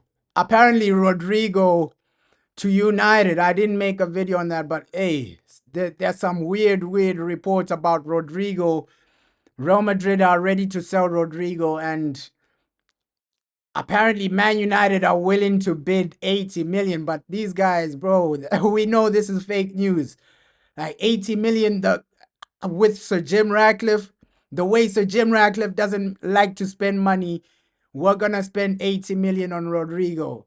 Like that was a fake story, but hey, some of these stories they'll come out like every time. Oh, Rodrigo to Man United. I don't see that happening because he'll be too expensive. That's the thing. That is the thing. Rodrigo to Man United, I don't really see that happening. Plus, we have somebody like Amad Diallo who plays in a similar position. So that was complete fake news, man. Rodrigo to Man United for 80 million or something. Complete fake news. We already have like Amad Diallo in that position, and you're still trying to get rid of Anthony, right? We heard Fabrizio Romano talk about the Anthony situation. He was saying, hey, these guys are trying to do everything to get Anthony, to buy Anthony, but they won't be able to afford the whole package because with Anthony, we're still paying some of his wages. That's why it's hard to get rid of Anthony. That's why it's hard to get rid of somebody like Sancho as well.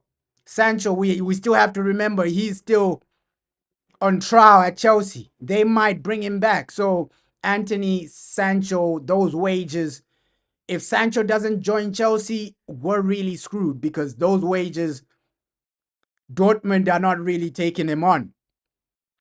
Dortmund are not really taking him on those wages. And with Sancho, I don't see him taking a pay cut to go back to the Bundesliga. So, hey, Sancho, Anthony, our only problem getting rid of them might be the wages. Because unless somebody like Atletico Madrid come for Anthony, I don't see him taking a pay cut to go to Real Betis. Let's hope he does, but hey, the money he's making at Man United, he's not gonna make that anywhere else. I can genuinely say that unless somebody like Barca or Real Madrid come in for Anthony, because we know Bayern Munich, they don't pay the types of wages we're paying to Anthony unless you're literally their main guy, like somebody like a Harry Kane or something like that. So I don't know, where does Anthony end up permanently, because Man United, they don't want to loan him back to Real Betis, and Real Betis, they only want a loan situation. Yeah, Anthony, man, but he's performing in La Liga. He's performing in La Liga. 14 minutes until this major game. Let's just get some entertainment, get a good result.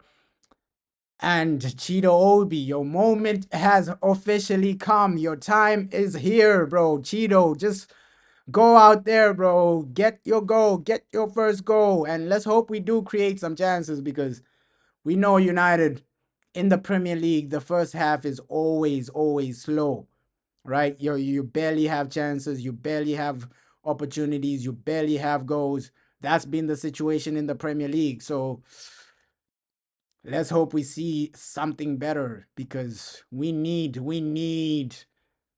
win.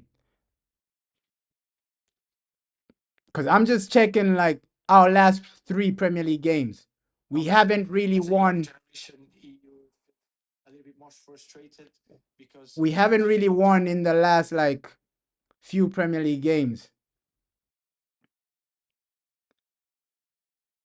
Because Bournemouth, it was a draw. Wolves was a draw. And then we lost to Newcastle. So our last 3 Premier League games, our last 4 Premier League games, not even our last 4, our last 5 Premier League games, we haven't really won a game.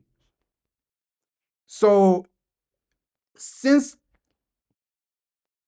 Leicester City, from Leicester City until now, we haven't won a Premier League game. That is a crazy situation. That is a crazy situation. So from the 16th of March, right? 16th of March until now, we haven't won a Premier League game, because after Leicester City, we got beaten 1-0 by Nottingham Forest. We drew the Manchester Derby 0-0. We got beaten by Newcastle 4-1. And then Wolves 1-0. Then Bournemouth 1-1. So our last 5 Premier League games, we haven't gotten a win. So let's hope at least today we can find something. At least today we can find something. So our Premier League record hasn't been great. The last 5 games, no wins. Our last win was Leicester City, in March. So our last win in the Premier League was Leicester City. We can go a whole month in the Premier League without winning. So this month, April, we haven't won a Premier League game. We haven't won a Premier League game. So last month, April, sorry, I'm forgetting that it's already May. So last month, April, we didn't win a Premier League game. Let's start May with some type of wins. Let's start May with some type of wins in the Premier League. That's a crazy stat, bro. That is a crazy stat. 10 more minutes. 10 more minutes. Crazy stat. Crazy situation for Man United. The whole of April, no Premier League wins. That is crazy, man. But at least Europa, we're doing our thing. At least Europa, we are doing our thing. So today, just start May with like a win, right? Start May with a win in the Premier League. Obviously, 1st of May, we won in Europa, but hey, a win in the Premier League We need that, bro. You're saying your goat Bruno is rested. You're happy. Yeah, it's good that we're resting a lot of our major players, man. Bruno Fernandez getting a rest. 10 minutes, man. That kickoff is in 10 minutes. Just do what you need to do. United.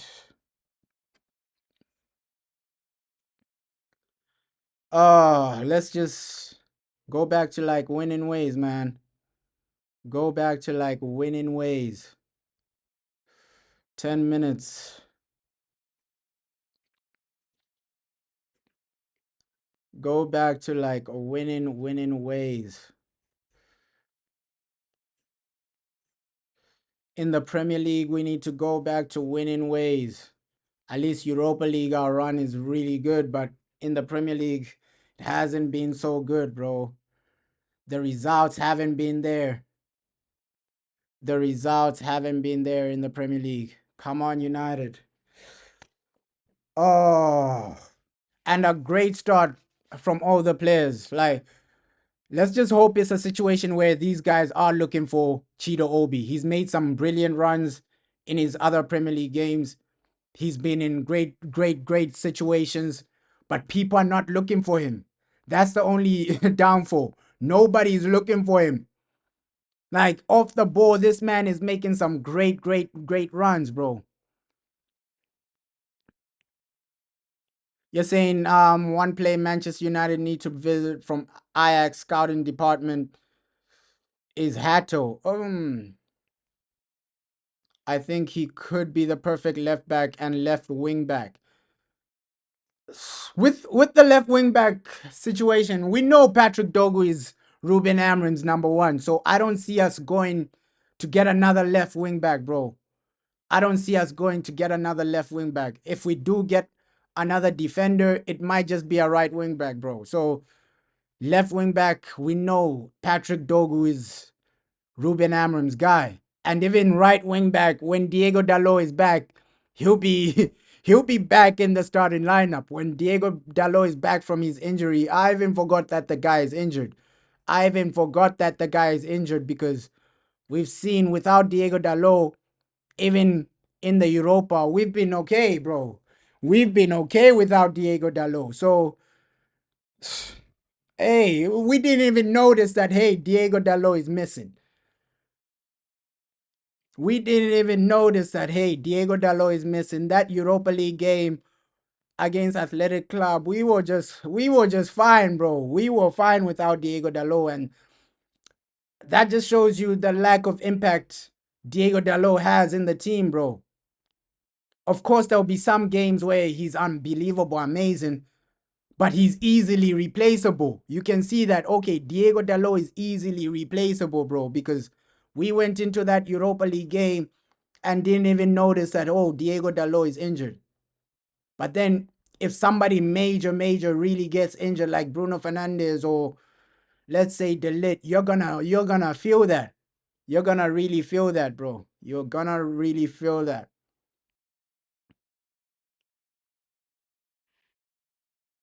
You're saying no criticism on Dogu, but when he gets tired, I understand your mindset, bro. I understand your mindset, bro. I understand your mindset. Let's bring in this guy from Ajax. He's gonna add in some players, but I don't see the board doing that because right wing back situation we already have. Sorry, left wing back situation we already have that covered. Because you're trying to bring in Harry Mass. He's still trying to come into that left wing back side, right? Harry Mass. That's a position he also plays. Also, Diego Leon, another guy we brought in, same position. So I don't see them going out there to buy another guy in the same position. I think left wing back, you have too many guys just fighting for that position. Luke Shaw can play there as well. So you have too many guys in that left wing back position where you're saying, okay, are we gonna go out there bring in another player that plays in that left wing back position? Because one, Patrick Dogu, two, Harry Amas, three, Diego Leon, four, Luke Shaw can play there. So you have four players that can play that position. I think and we're on a budget as Man United, bro. It's a budget type of situation. It's a budget type of situation, so I don't see them going out there buying too many defenders. The only position I see them covering is maybe that right wing back side. As like for like center backs, left backs, I don't see them touching that. I don't see them touching that. But hey, 5 minutes, man. Major Premier League game. Let's just hope for some entertainment. And then next week, midweek, Champions League and Europa League are back. Second legs of both Champions League and Europa League are back. So some great football midweek as well. So hey, as fans, as football fans, we're gonna be entertained this week, man. We're gonna be entertained this week. It's gonna be entertaining, man. We just hope we can get over the line. Let's just hope we can do something. And we've been linked to Mbuemo, right? We've been linked to Mbuemo. He's a good player, bro. Obviously, he plays for Brentford, and we've been linked to him. A lot of sources saying we're ready to join the race, this and that. So let's see what happens with that, because he's another player we've been linked to, Mbuemo. I forgot about him, but he's another player we've been linked to. So he's gonna cost more than 50 million for sure. More than 50 million. Do I see that being realistic? We'll see, man. Transfer window is gonna be active. It is gonna be active. Mbuemo, he is a good player. I rate him, bro. I rate him, but it just depends on the price. It just depends on the price. Hey, this Man United jacket, the blue one, it's really, really good, man. It's really, really good. But those jackets are expensive though. That blue one, it's expensive though. So you just have to wait for it to like go on promotion before you get that blue jacket. But that blue jacket they wear, oh, it looks good, man. It does look good. But if you're a cheapskate like me, you just have to wait until it goes on promotion or something.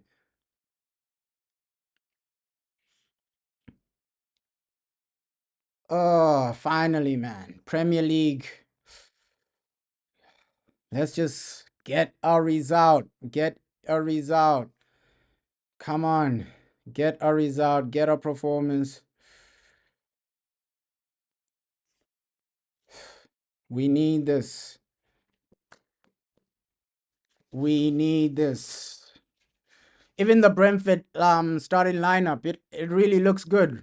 It really looks good, man. Mbuemo, he can do his thing. I rate him highly. It really does look good. And Brentford, we know they have the potential to actually hurt us, bro. They have the potential to actually hurt us. So these are good high level players. We've seen that before. Yo, Brentford, they're no joke. They are no joke. They are no joke. Almost time for this Premier League game. And so Mbuemo, I don't know how that deal will work because we already have Cunha. So is it a situation of Mbuemo and Cunha? Let's see. Let's see. Because both of them are good players. I do rate Mbuemo though. Especially, Man United. Go out there, get Premier League proven players. I think that's how you build a foundation. Right? If you're gonna build a Premier League foundation, just get like Premier League proven players. Premier League proven players. At least build that type of foundation. Okay, somebody like Cunha, he's already doing it in the Premier League.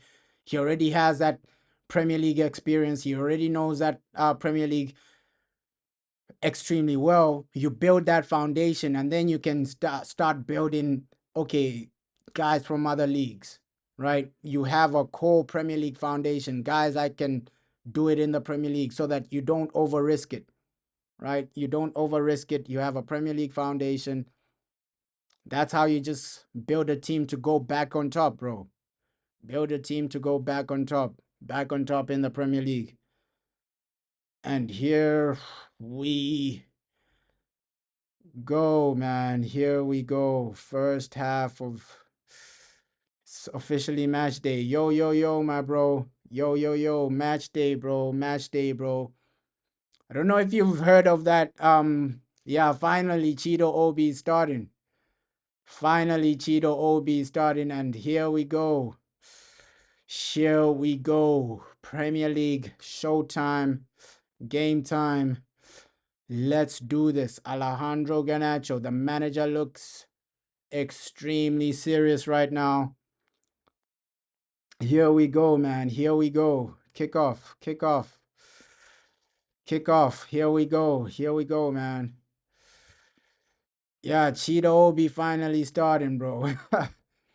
Cheeto Obi finally starting, bro. Come on. Come on. We haven't we haven't had a good season, but we're just hoping for a good start. Come on, Cheeto Obi finally starting. It's finally time for you to turn up. Mbuemo, this is your judgment day as well. This is your judgment day as well. Since we're being linked to Mbuemo, I hope he has a horrendous game, bro. Don't perform against us, Mbuemo. Showtime, showtime, let's go. Showtime, let's go. Yo. A good start. A good start. Every Premier League game is all we hope for. These players, you gotta just give us something. Give us a good start. Give us a good foundation. And yeah, all eyes on the academy players. Cheeto Obi, Tyler, Harry Amas, even Altai Bindier. Come on, Altai. This is your chance as well. Yeah, come on, at least a good performance, bro. That's the mindset for today, bro. Like a good performance. Let's just build on that. Build on something good. Patrick Dogu. Patrick Dogu. Hey. And you can already feel it. Early stages, it's highly intense game. The intensity of this game is already there, bro. And that's every Premier League game. Like physicality, intensity is there from moment one. That's the Premier League for you, bro. Every Premier League game, you're going to expect that. That type of intensity, that type of, okay, the teams we're facing, they want to make a statement against us. The teams we're facing, they want to have a good performance against us. So that's every Premier League game, bro. Genuinely, that is every Premier League game. It's about making a statement. Everybody wants to dunk on Manchester United, especially now that these guys are at home. They want to win. They want to win, Brentford. It's a final every time you play Man United. It's a final, bro. It's a final playing Man United. So let's go out there. Come on, United. Oh! That was a scary situation. I thought we almost conceded, bro. Oh my God. That was a scary situation. I thought we almost conceded. Yeah, watch out for Mbuemo. Oh my God. Yo, that was a scary situation. Luke Shaw, bro. You're scaring some people, bro. I thought that was an own goal. Oh my God. Yo, that was a scary situation. Oh my God. Go out there, United. Come on. Come on, Manchester United. Go out there, perform. Come on, that was a scary situation, though. Oh my God. Oh, but Brentford, they've started extremely well. They have started extremely well. Already creating some good opportunities. Yo, these guys have started extremely well against us. Look at this. They could have had a goal from that situation. Thank God he missed. I don't think Altai Bindier saves it if he's on target. So Brentford has started well, man. They've started well against us. We just We just need to keep our composure because too many times, Man United, you're throwing away the game. Too many times we're throwing away the game, bro. Too many times, too many situations where, okay, you're throwing away the game in the Premier League, especially early minutes. You're giving these guys easy goals, right? Too many situations where we've had, okay, the opponents, we've given them easy goals, bro. Easy goals from easy mistakes. Yeah, that's the hope, bro. Cheeto scoring. Cheeto scoring, but we also hope for like a clean sheet or at least don't concede too many goals. Oh, but Brentford have started on smoke right now. They have started the game on smoke right now. They have brought the game to Manchester United. Especially the delivery they're having. People, we need to stop this delivery from Brentford, right? The crosses, somebody, you need to try to intercept them, bro. From both sides, they've had some great crosses. So we need to actually stay composed, man. Early stage is not a genuinely great start. Not a genuinely great start right now. Come on, United. Take control of this game. Take control of this game. Premier League, that's why we love it. High intensity.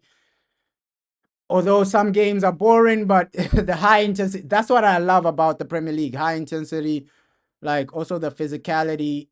And the best Premier League games are the ones that are end to end, bro. The ones that are end to end. But as a United fan, I don't want an end to end game. I just want a game where United are dominating, bro.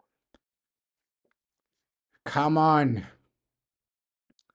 Cheetah Obes. Cheetah Obes. Cheetah Obes. Cheetah Obes. Come on. Can Cheetah Obi get his goal? We need to start attacking now. Like final third, that's where we need to focus on. Try and give this guy some service. Like he's making okay runs so far. But we were always gonna like expect a game like this. Okay, in some moments we're gonna struggle. You think Kobe Mano will score? Let's hope so, bro. Let's hope so. But midfield wise, in some moments we're gonna struggle. We are gonna struggle. We expected a game like this where, okay, in some moments we are struggling. This isn't our main team. This is far from our best team. So you will expect moments where the team aren't really high level, right? It's not really high level. It's not really high quality, bro. So, hey, come on, United. We just need something today. We just need something today. Yo. And with Mason Mount, he still needs to like he's had some great moments, great touches so far. But let's see towards the end of the game, what's Mason Mount's performance saying? Right? He started okay. But let's see towards the end of the game, what's the guy really saying? Yeah, more one-touch passes. I agree with you, bro. Like more one-touch passes.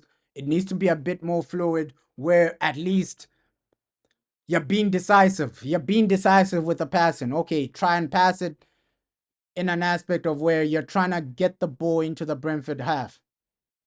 Those are the types of passing, not just side to side passing, but passing with intent, bro. We need to start doing that in this game right now because at least passing with intent, you can go out there and genuinely do something. If you're out there passing with intent, passing with a strategy, you can at least do something. At least that is the mindset for today, bro. At least that early goal, that first goal, because we've already seen from the early stages that, yo, these guys are going to have a lot of opportunities, bro. I love Tyler, but let's see how Tyler, Luke showed cope, right? The lid is solid, but Tyler, we still don't know what to genuinely expect week in, week out. He's still an academy player, and with academy players, you do have moments where they don't really have good games. There are some moments where they have great games, but you find a lot of inconsistency. Ooh, and the strength from Cheetah Obi, bro. This guy does have strength. He he's straight from the academy, but this guy has strength, bro. Cheetah Obi, he does have some type of strength. So he's that type of academy player that is ready for first team football right now. Because the strength this guy has, bro. He's not an academy player. Based on the strength, like from Cheetah Obi, he's not an academy player. You can see, okay, academy players where you say, okay, from straight from the academy, they're meant for senior football. Guys like Scott McTominay, when Scott McTominay came in, he was already like had some type of strength as well, right? Cheetah Obi, these are academy players. Even Lukaku, we saw Lukaku from when he came from the academy, bro. You already knew, okay, Lukaku, this guy is ready for senior football. So guys, you can already see like guys that are physically blessed, bro, they are genuinely ready for senior football. Guys like Lukaku, Cheetah Obi, Scott McTominay, bro, you can tell from an early age that okay, these guys are gonna be ready for senior football at a young age. They are guys like Amad Diallo, where he's not really physically strong, but he's strong on the field, right? He's ready for football just based on his technical ability. Yeah, bro. The bro, Cheeto has the physicality. That's the thing. That's the thing you can say, yo, he has the physicality and he has a bit of technicality, bro. He does have when he's finishing. I've seen some of his finishing in academy football. If he can bring that technical finishing into senior football, I think he'll be okay. I think he'll be fine, bro. I think he'll be fine. With Cheeto, he's not like other guys where you need to work on the strength. You need to work on your ability. All you need to do is just timing with Cheeto. It's just timing with him. Because physically, the guy, bro, he's got it, bro. He's got it. Same with Erasmus. Physically, Erasmus, he doesn't look like a young player, right? Physically, these guys, they look, okay, like senior players. Like they're in their prime. But it's just the technical ability and the other parts of the games where they need to get it right for them to be considered as consistent players. We haven't started well, bro. We are in the back foot corner after corner. We haven't really started well right now. We need a better situation right now. United, come on. Like this is not the start we were expecting. Like most fans at least wanted a better start. Genuinely a better start. Because I don't even think we've had a shot on goal yet. Brentford have just been on us, bro. Yeah, Mbeumo is cooking right now. And that's why I said, like before the stream, the guy's a good player. The guy is a good player. So if you get Mbeumo plus Cunha, bro, that's an addition because, bro, you're building a squad to compete. And he's already Premier League proven. That's why I'm not really too fast about like Liam Delap. I know, yo, if I had a situation of Liam Delap, Guy Corez, and Osimhen, I'm genuinely I'll pick Guy Corez just based on he knows the manager, right? Guy Corez would have been my main guy, my number one pick, just based on he knows the manager and they've already done it together. Yeah, with Mbeumo, his profile is more similar to Cunha, bro. These are the guys that can really do well for you. Premier League proven, similar to Cunha. And he's just a constant threat. When they're not getting GA, these types of players, they add something to the team. Off the ball, on the ball, they add something to the team, bro. Right-hand side. Yeah. So does that... Oh, what a goal, man! Money Mace! Alejandro Garnacho! Yo! Money Mace Alejandro Garnacho! What a goal, man! Let's go! What a start, though! What a start. We've barely had opportunities. Our first shot on goal is a goal. Money makes Alejandro Garnacho. Come on, man. That's a way to score. Oh my God. Money makes Alejandro Garnacho. Yo, yo, yo, yo, yo. 1-0. 1-0. That's a way to start, bro. That is a way to start. Money makes Alejandro Garnacho. What a cross from Garnacho. What a cross from Garnacho. That is a proper cross from Alejandro. Alejandro Garnacho, fair play to you. What a cross. And he's delivered that one so good, bro. So good from Garnacho. Like, fair play to Alejandro, bro. The delivery from that was spot on. The only thing Mason Mount had to do is get it on target. What a... Whoa, wow. Garnacho, man. Garnacho to Money Mace 1-0 up, and we needed this result just based on we need to win. Bro, that's the thing we need to base this on. Okay, just based on we need to win. Getting this result is really important. It is really important. 1-0. Great start. Great start, no doubt about it. First 20 minutes, you already have a goal. I have nothing to complain about. Yes, Brentford, they were on us. But bro, hey, it's the goals that matter in football. Come on, yo. But Mbuemo is still cooking, bro. Mbuemo is still cooking, and that's what I'm saying. With Garnacho, I think he will improve over time, bro, because his delivery, it is improving. It is improving. Low key. I have to give him some credit for that delivery, man. Fair play to Alejandro Garnacho. I have to give him that credit. Like, the way he just, the ball was spot on. And when he's not being selfish, Garnacho is a really effective player. Yeah, that's the crazy thing, bro. But when he's not selfish, he's a really good, he's a really effective player, Garnacho. When he's not selfish, trying to cut in and shoot, Garnacho's a really effective player. You saw that delivery. Usually, he'll try and dribble one or two players, try to get closer so that he can shoot. But today, he just crossed it the normal way, bro. Crossed it, delivered a nice ball for Mason Mount, and then it's a tap-in, bro. It's a tap-in. So this is the type of Garnacho we want to see. A Garnacho without selfishness, a Garnacho without greed, and he's really effective when he's doing this. Really effective when he's doing this. We need that from Garnacho, where you're not being selfish, bro. You're not being selfish. You're just trying to create. Yeah, if he improves decision making, like also the decision making, bro, you're right, bro. He can go to another level. He can go to a level where you're being effective. You are being effective, bro. Like Garnacho can become like Rafinha, where you're just being effective, getting goals, getting assists. You don't need to be world class to be effective, to get a goal, to get assists.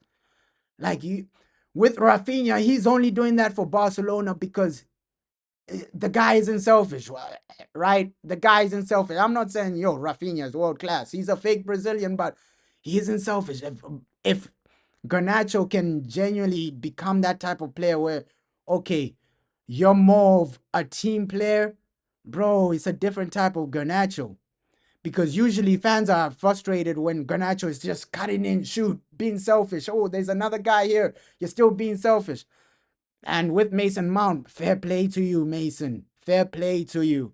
Like, you got that goal. Fair play to you. Fair play to you.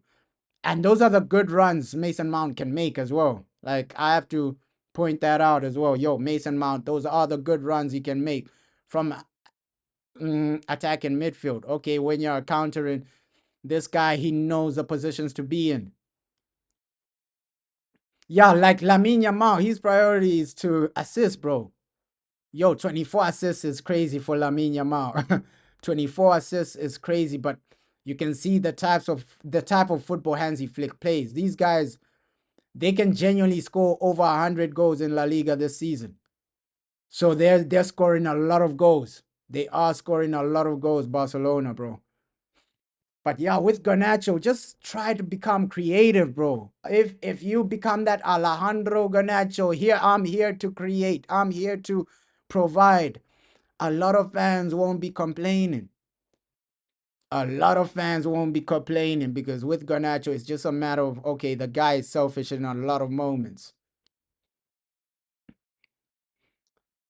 But hey, based on the goal, it's a good start.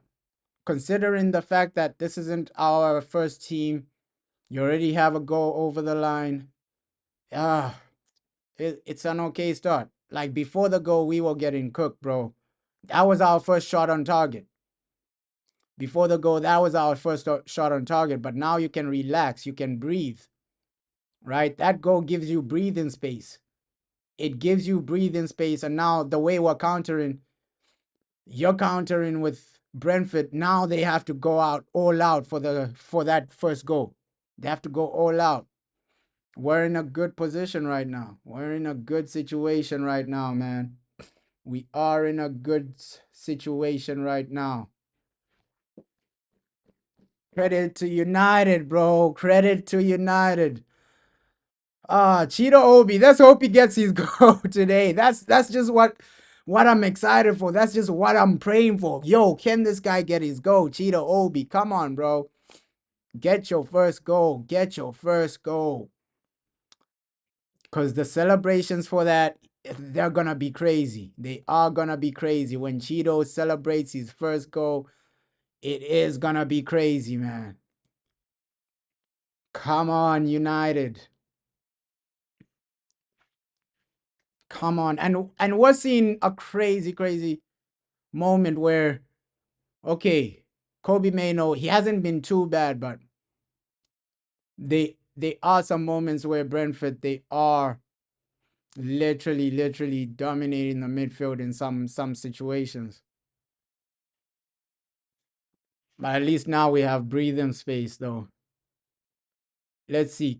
Are they gonna equalize or are we gonna get a 2-0 situation? I think that's the best scenario.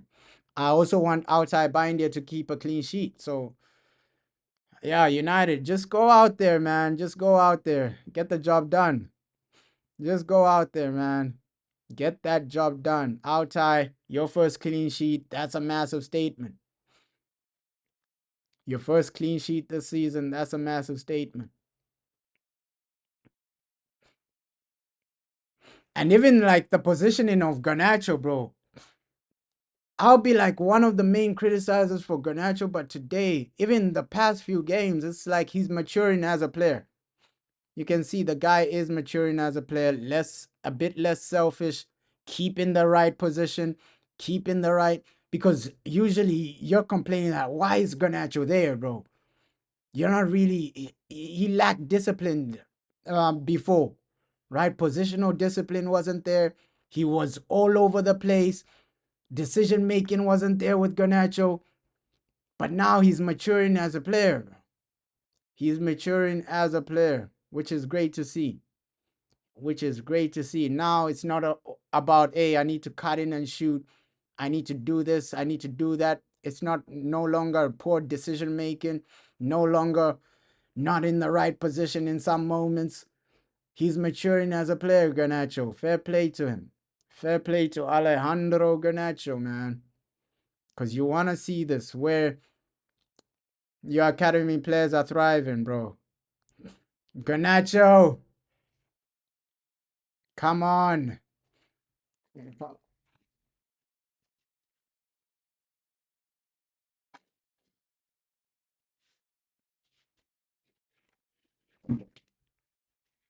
We want to see our main players thriving, man.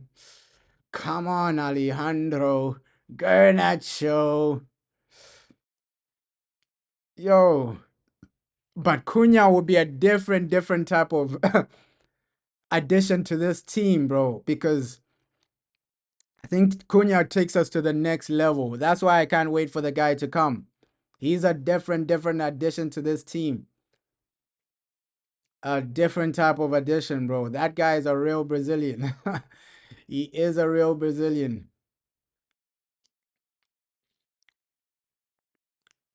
And something I've noticed, like in some moments we are a better team than we were under Eric Ten Hag. With Eric Ten Hag, some moments even when you score, it's like you're still 1-0 down, right? You're still getting outplayed. You're still, yes, we still see that in some moments, getting outplayed, this and that.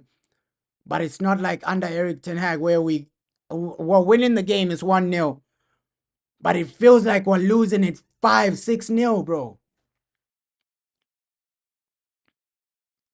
Yeah, he's gonna bring energy, bro. And he's technical, bro. Cunha, bro. He's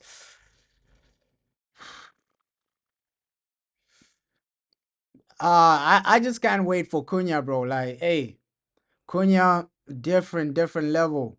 Different level. And let's see the midfielder they bring, because this clearly shows you that okay, you do need a midfielder, at least either next to Ogati. I think you also need a midfielder for the position Ogati plays, bro.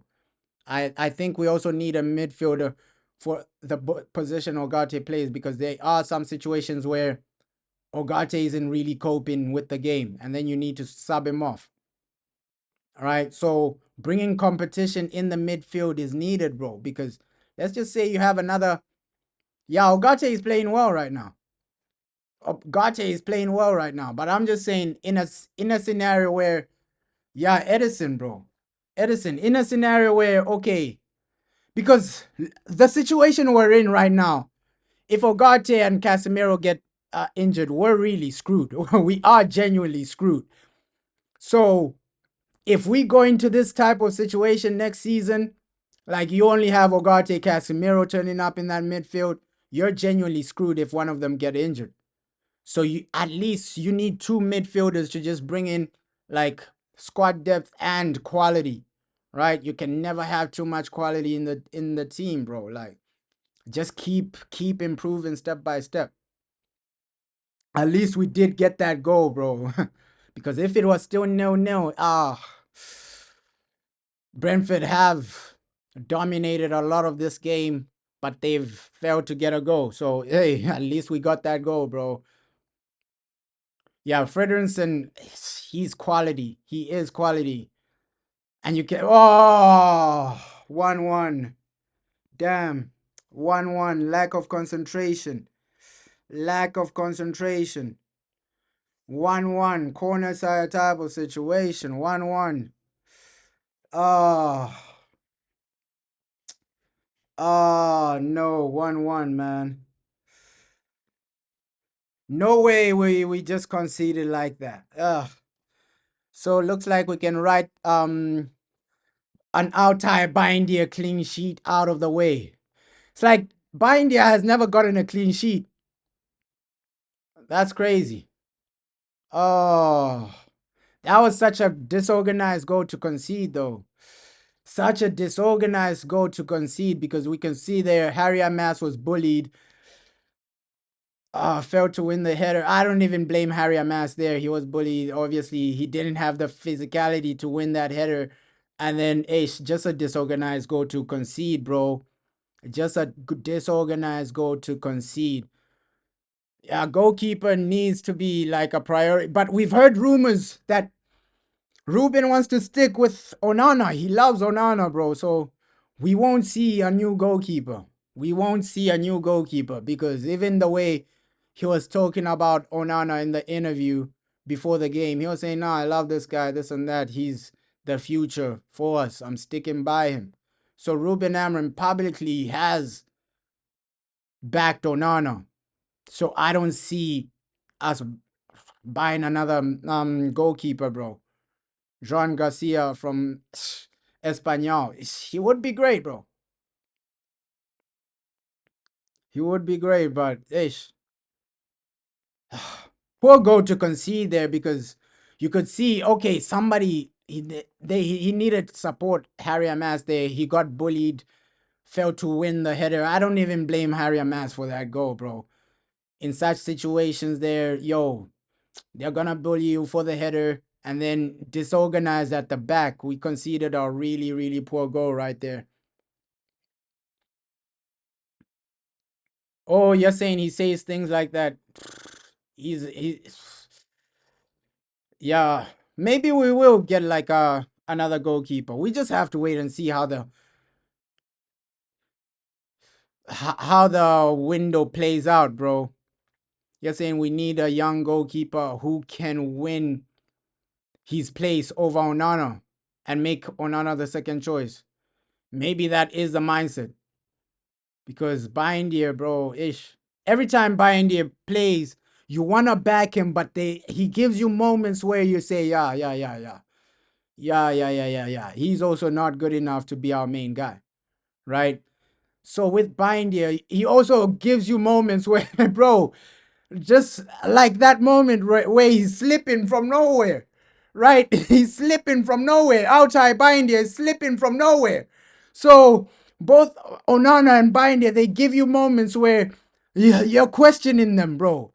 Because even that moment where he's slipping from nowhere, if Brentford genuinely had possession in that moment, it would have been crazy.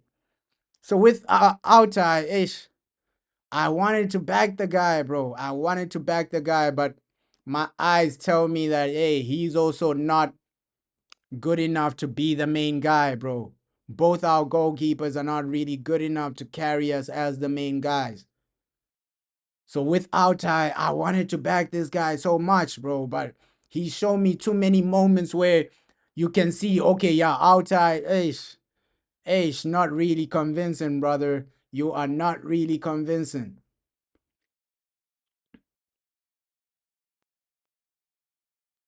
Yeah, probably you can say, hey, you can't blame him that much. He's in and out. But I'm just saying the situation must be crazy in training for the manager to pick you, to pick Onana over you, right? What are you doing in training to make the manager say, no, no, no, no, no, I'm not really convinced with this guy. I'm gonna go with Onana, right? Maybe the manager has seen worse in training from Altai Bindia to say, no, no, no, no, this guy, no, no, no, no. I'd rather risk it with Onana. Because you have to be horrible for a manager to say, yeah, nah. Because we saw the same situation with Eric Ten Hag, bro. With Eric Ten Hag, we thought, no, he's picking Onana because Onana is his boy. But the same situation is going on with Ruben Amorim, right?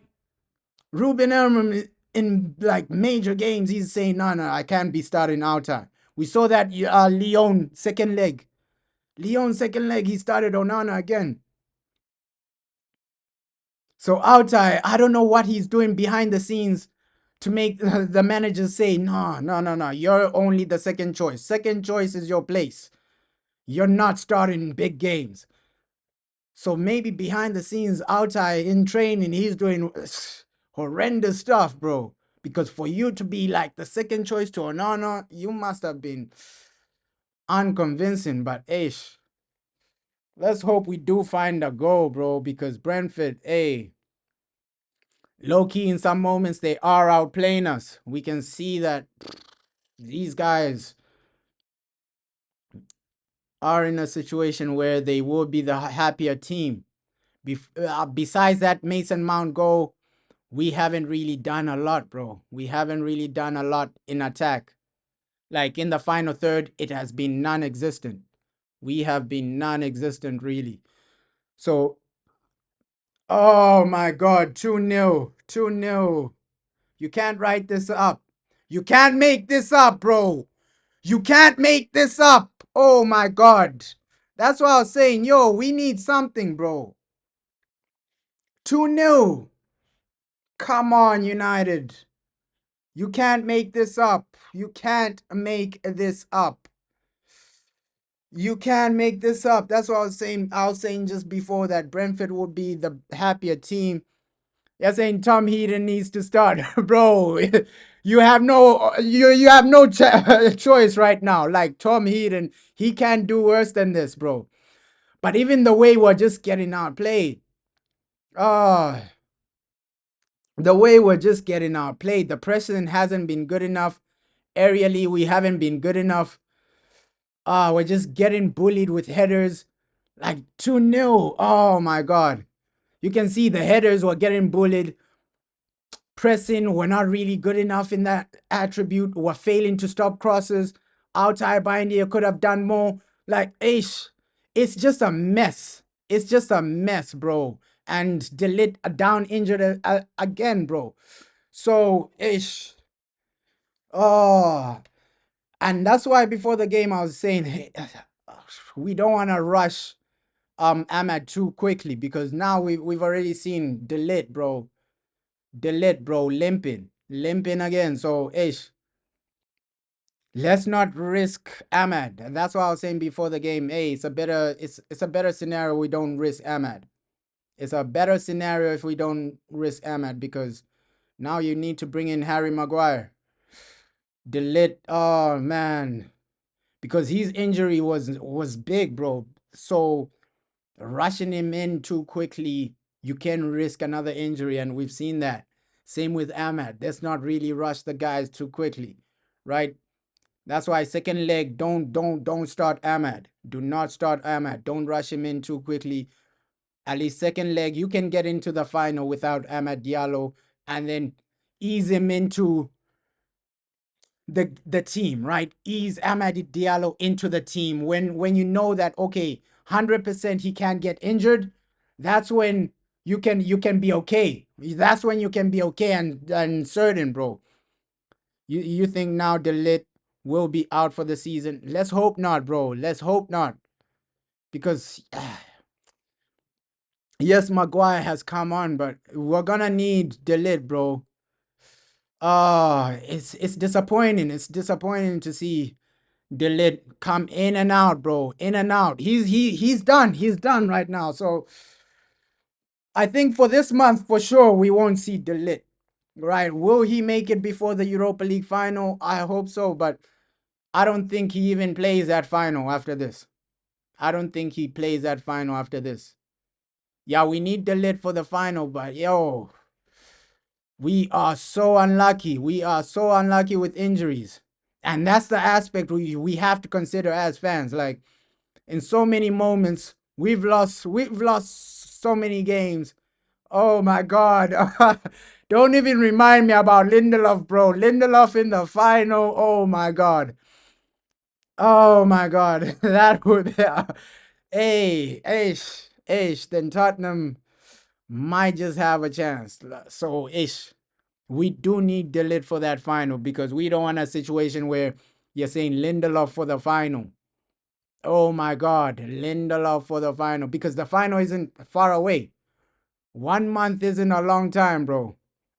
It's not even 1 month. I think it is this month, though. End of this month or something. So the final isn't even far away, bro. Will Delete make the final?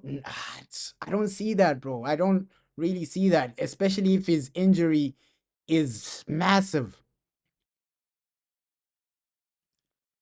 Oh yeah, we still have Aid in Heaven, bro. You're right. We still have Aid in Heaven. Aid in Heaven can recover from injury. We still have Aid in Heaven. You think Luke Shaw, Euro, Mazraoui for the final? Let's see what the manager does, but I don't want to see Lindelof, because that's throwing away a trophy. That is throwing away a trophy. This game hasn't been too good for Man United. We've only had like one good moment, and that was the goal. Attacking wise, it's been poor. It's been genuinely poor. We're failing to get into their box. I I genuinely do think that one goal was our only shot on target. So it hasn't been a great game, bro. It hasn't been a great game from us. But we have bigger things to worry about. That Delete injury might just it might just screw us over, bro. As it genuinely, it might screw us over. Ish, Lindelof, bro. I don't want to see the guy in the final, though. It's not like I hate him as a person. I'm just saying, hey, that final, Europa League final, I think Lindelof might just cost us. So I don't want to be in a situation where we're panicking. We are panicking with Lindelof at the back, right? So ish, this is a major injury from us. This is a major injury for us, ish.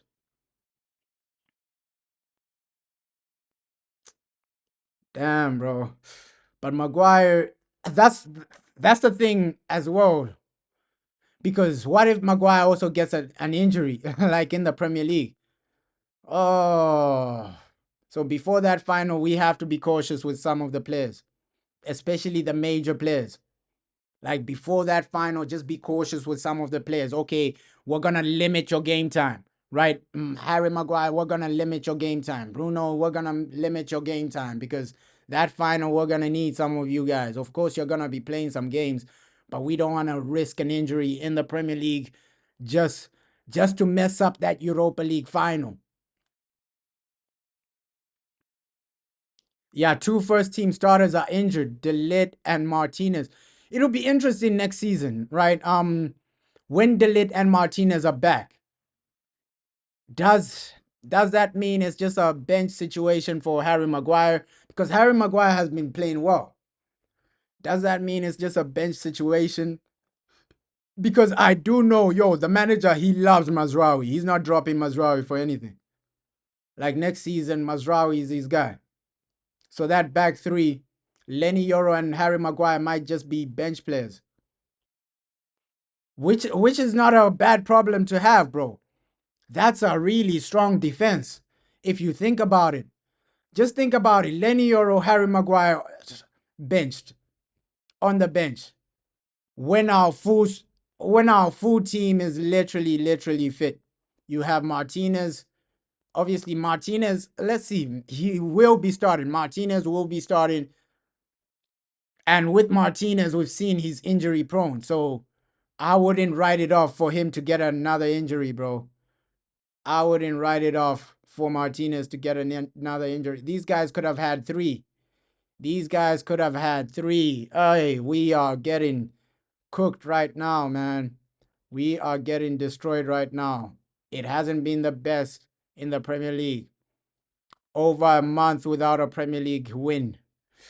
We haven't been the best in the Premier League. Over a month without a Premier League win. Over 5 games without a Premier League win. Oh my God. Yeah, with Martinez, the injuries. It's just the injuries with him. But we have a lot of options in defense. We have a lot of options. Even Aiden Heaven. You have Aiden Heaven, Lenny Yoro, and Harry Maguire as bench options when everybody's fully fit. Yo, it could have been 3-1 right now. Brentford are really cooking us right now. Ish, United need to get their heads in the game right now. Ish, this is not the best game. Right? We scored 1 goal. It was a great goal, but after that, besides that goal, we haven't done anything in this game. We haven't really done anything in this game besides that goal. Even the passing, when you're trying to pass, the passing isn't there, bro. From the midfield to the attack, it's not really there.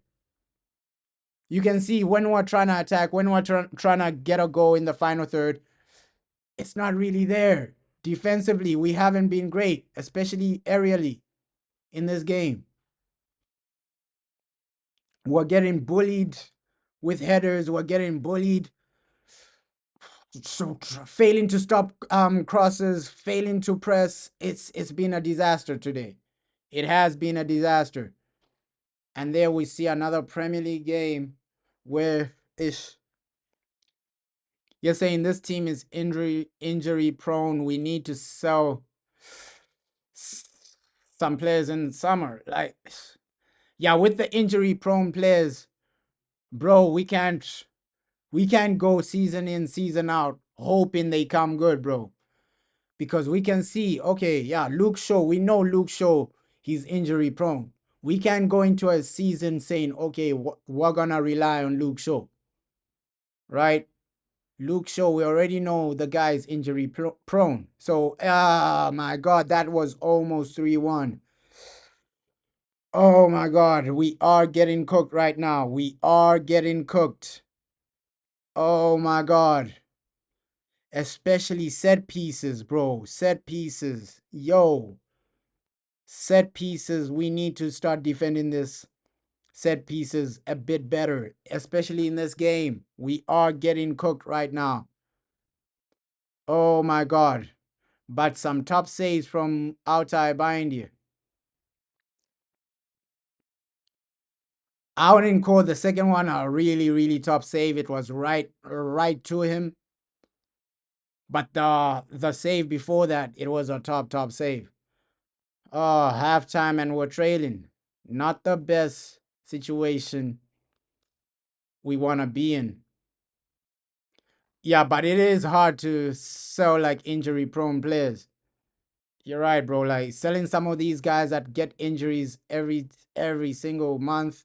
Like just giving an example. If you want to sell somebody like Luke Shaw, only a desperate team can take him. Only a Saudi Arabia team can take him. I'm just gonna be real. The way they took like only a Saudi Arabia team can take him. They know, okay, yeah, this guy will barely be fit. But we're gonna you're saying Bruno needs to come on and even Casemiro. Yeah, Casemiro needs to come on, bro. Yeah, the let out for the season. It's not the best situation, bro. Ish. Oh, but our season is almost over. Four more games, 5 more games actually. 5 more games plus that Europa League final. So 6 games to go. 6 games of the season to go. So after this one, 5 games of the season to go, right? 5 games of the season to go. 2 Europa League games and 3 Premier League games. So we're almost done with the season, man. We're almost done with the season. Only 3 Premier League games to go after this one, and then 2 Europa League games to go. The second leg and the final. So the season is about to finish, and then that crazy transfer window. The transfer window is always crazy. The transfer window is always crazy. I'm not gonna lie. That transfer window for sure is gonna be crazy. A lot of rumors, a lot of things. But I think we're gonna do our transfer business early, right? So hey, 3 Premier League games to go. And then let's see, because there were rumors saying, hey, before the Club World Cup, they'll open the transfer window and then close it during the Club World Cup and then open it again. Those changes don't really make sense, man. Those changes don't really make sense. Yeah, I'm just glad they gave Cheeto Obi some game time, but we're barely seeing the boy in attack right now. I'm glad that, Cheeto Obi's getting his game time, but, attacking wise, we've only had one moment. To be real, man. We've only had one moment. In the midfield, we are really struggling. And that's the thing I was saying earlier with Kobe Mano playing him in that double pivot. He gives you more as an attacking midfielder, right? You want somebody there that can, one, has a long range passing range, right? Because sometimes Kobe Mano playing deep, his passing is a bit limited and he won't control the. Oh my God. Garnacho miskicked. Oh my God. Halftime, man. Halftime. And yeah, Ahmad, Casemiro, Bruno, you're saying they need to come on. I'm just saying let's not over risk Ahmad, but we do need him to come on, though. We do need him to come on. Yeah, Kobe Mano, number 10. With Toby Collier, I don't know how he got injured, though. They were saying it was some type of injury from the academy, or sorry, from training and things like that. And that's the thing we got to ask as United fans. How are these players getting injured in training? That's the thing we need to ask as Manchester United fans. Why are these players getting injured in training? Halftime, not the best half of football for us. Um, Attacking wise, we showed nothing. Only one moment in attack. So let's just pray this we get an equalizer second half. right? Because that first half, you could see we were getting bullied from like set pieces, winning the ball. Like it was horrible. It was horrible. Pressing below average, midfield below average. So it was really, really horrible. But we expected some of these moments. Some of the moments we expected it. I'm not even gonna blame the academy players. Harry and Mass, Tyler. I'm not gonna blame them, bro. I'm not really gonna blame them. Yeah, what's going on with training, bro? Like, what's really, really going on in training? How are these players getting injured in training? Because, hey, you're saying Toby Collier and Ahmad Diallo got injured in training. There was even a moment where Altai Bindia, he got injured in training. So what's really going on with the training, man? That's the question we need to ask. That's the question we genuinely need to ask. Yeah, they never say the exact return date, like when they are gonna return. And sometimes you can't really anticipate. I think that's why, but most of the time it's a crazy situation right now. United, why are we in so many injured? We're getting too many injuries, bro. Like that's the thing that's literally worrying about our team. Like one way or the other we're gonna get an injury. One way or the other it's gonna be a situation where we're complaining, man. Yeah, even Tom Heaton, your third choice goalkeeper, got an injury from training. That's crazy, bro. That is crazy. Even Tom Heaton, your third choice goalkeeper, a man that never plays a game, is getting injured. Like, what's really going on in training? What's really going on in training? But yeah, ish. Horrific half of football. Only one realistic chance. And Brentford, man. They might do another double on us. They might do another double on us, which is crazy. Too many teams doing a double on Man United. We've gone months, almost 2 months without winning a game, bro. Our win in the Premier League was Leicester City, which is crazy. Leicester City, that was like early March, right? 16th of March or something. 16th of March, that was like our last Premier League win, which is crazy, man. Which is really, really crazy. I expected more from United, man. I expected a bit more in the Premier League from our team, right? Our last win was in March, Premier League. Because after that, you're just either drawing games or getting beaten. Yeah, I'm not upset that hey the squad was rotated, bro. Like squad rotation was really needed. I think it's really good because we have to prevent injuries before that Europa League final. Now that we know that realistically we can be in a Europa League final, you gotta be putting all your eggs into that Europa basket, man. We're playing for nothing in the Premier League, right? And we gotta be realistic. History doesn't remember your Premier League position unless you win the league. Like history 2025, people will just be remembering, oh yeah, that's the year Manchester United won the Europa League. They won't be saying, hey, that's the year Man United finished what, 15th, 16th. They won't be saying that. History will only remember, yo, that's the year United won the Europa League. Yeah, 2025, yeah, we remember that Europa League final against Spurs. That's the year.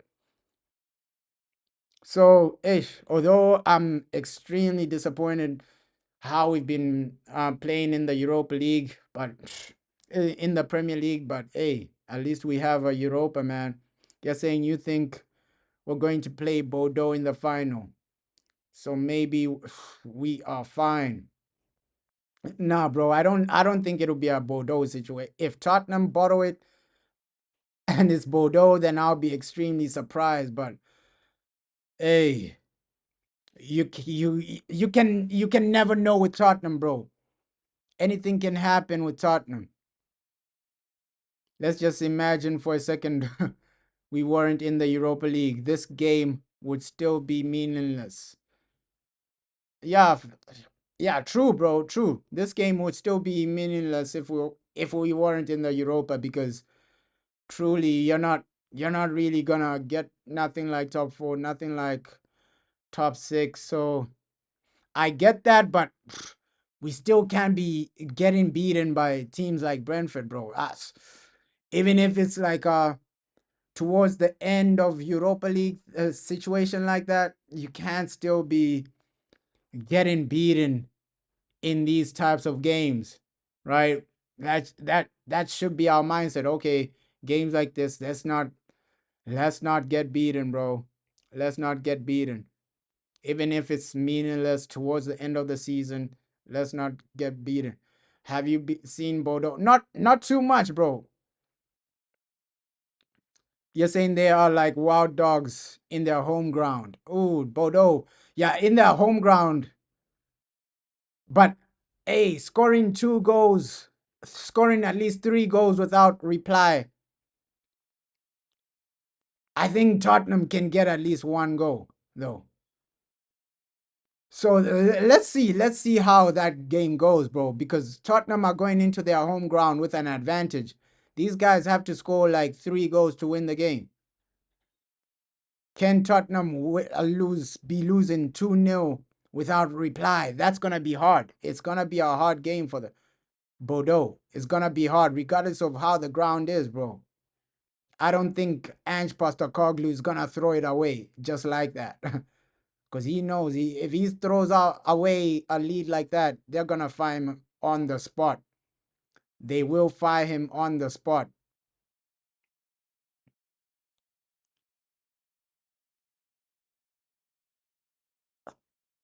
I'm just saying, if this was 0-0, I would have given Bordeaux a chance. But Spurs are going there with like a 2-0 up, bro. 2-0 up.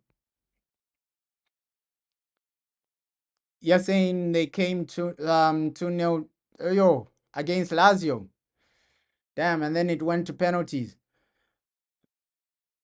But Ange Postecoglou isn't throwing this game away, bro. And with Spurs, they will get a goal or something. So with Man United, we just need to focus on what we're doing. Whether it's Bordeaux, whether it's Tottenham, I think it's gonna be Tottenham in the final, bro. I don't see Spurs bottling that. We can see Euro and Amad Diallo warming up. Euro and Amad Diallo warming up in the second half for that second half. So looks like those are gonna be the changes. Looks like those are gonna be the changes. Lenny Euro and Amad Diallo warming up. You're saying you would bet money on Bordeaux if you weren't broke at this moment. Yeah, hey, I hope Spurs get a wake up call, bro. I want Spurs to flop in that game, bro. I want Spurs to flop in that game. But I don't see a situation where they genuinely throw the game away, bro. Yeah, Lazio, but Lazio this season haven't been too convincing though. In their league in Serie A, they haven't been too convincing. They topped Europa. Fair play, bro. Fair play.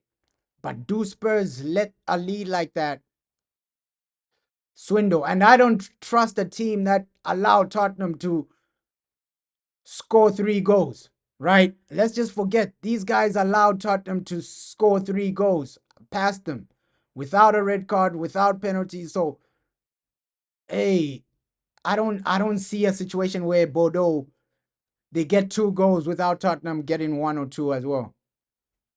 I think Tottenham are in the final. I want Bordeaux for the final for sure, but whoever we get, we just need to win, bro. We just need to win. We just need to win.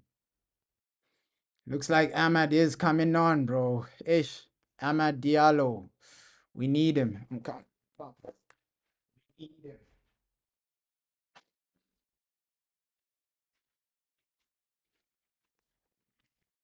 But please don't get injured, Ahmad. Do not get injured, Diallo, please. Please, we need you for our next game, Ahmad. Please, we need you. Like, please do not get injured.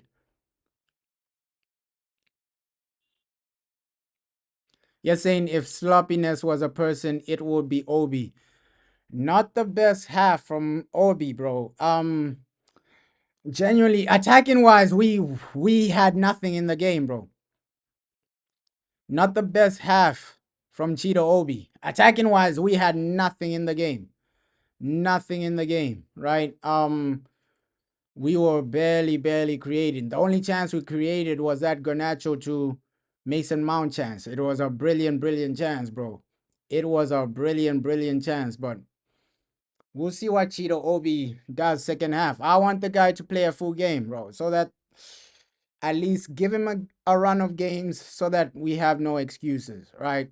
We all know that, hey, Cheetah Obi, Rasmus Hoyland, none of these guys should be starting next season as your main guys, right? We need a real striker there, taking you to that next level, taking you over the line. You're saying why is Amorim playing young players? He's trying to focus on, I think, Europa, bro. He's trying to focus on Europe. Peace and blessings, bro. He's. You're saying this is why you don't rate Ruben Amorim. I understand that, bro. But with Cheetah Obi, let's give him more time, bro. Let's give him more time. Yo, Delit is injured, bro. Delit is injured. Got injured in the first half. So Maguire had to come on. Delit is injured, out and injured. So we're in we're in a tricky situation right now for if we reach like that Europa League final, we're in a tricky situation. No Delit for that one.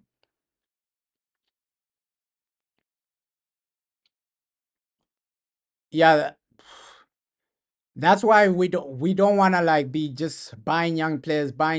You end up like Chelsea, right? Where you need to give young players time to adapt, time to settle in. But second half is an Amad Diallo situation. Second half is a genuinely an Amad Diallo situation. You're saying Amorim is destroying their confidence. Alex Ferguson never did this. Ah, yeah, bro. The lid is injured. The lid is injured. Bro, he needed to start. Cheetah Obi needed to start. I don't think it's a situation of okay, you're destroying his confidence. Obviously,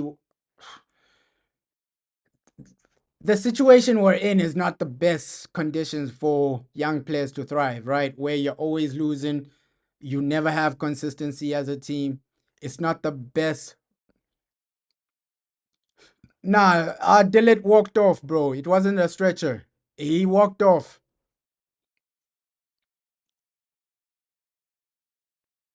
Yeah, we know that he's not good enough for the first team, bro. He's not good enough to start. That's why I was saying, yo, our main striker is needed.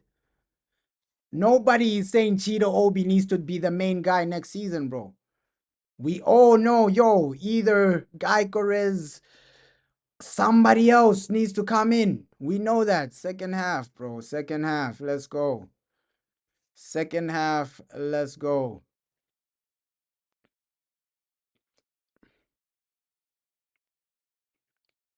Yeah, bro, but not every young player is like Lamine Yamal, bro. Lamine Yamal is a generational talent.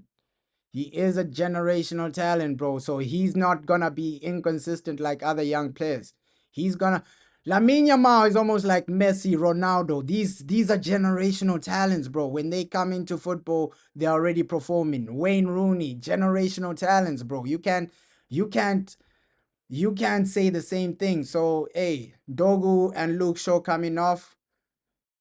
Ahmad and Lenny Euro came on. So still a massive game for Man United in that second half. Can we win? Bro, can we win? Can we find the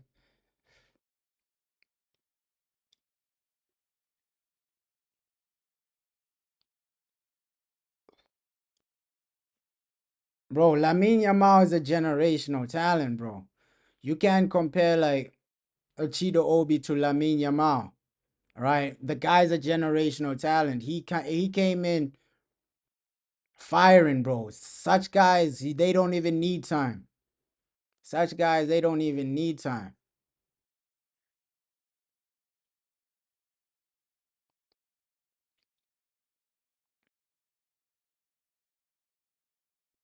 Yeah, we understand, yo, Cheeto Obi isn't good enough to be starting like next season. That's why I was saying transfer window, you need a striker. We all know that we need a striker. Oh, these guys might get a third goal. Yo, not the most convincing start from United. These guys might get a third goal.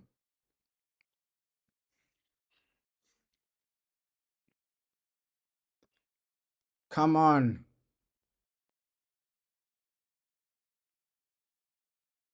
Yeah, we don't have anyone in attack to rely on week in, week out next season. That's why we need somebody. Yeah, probably Cheeto needs a loan. Cheeto needs a loan. He's only like what, 17 or something? He needs a loan. He needs a loan move. At least in the championship, you get first team experience. Because right now in this team, it's hard to promote young players when we're doing so badly, right? That's why most of our young players are struggling in some moments.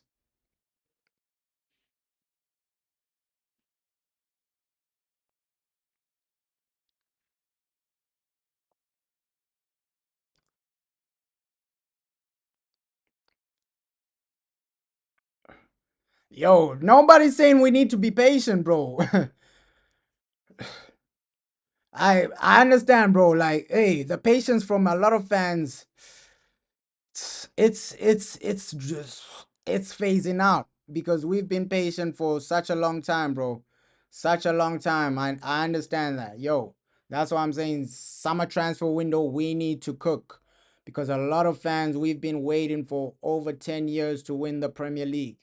So the patience isn't there. The patience is running out. I understand that, bro. Like, we all wanna see the team just lift that Premier League. So the patience is it's running out. We see with the Glazers, the patience is running out, man. But we're playing like we're already winning. These guys, up the tempo, up the tempo. We're playing like we're the ones that are 2-1 up. Up the tempo, attack a bit more. But you gotta give Brentford their credit. The way they've been defending in this game, like they've nullified a lot of our attacks.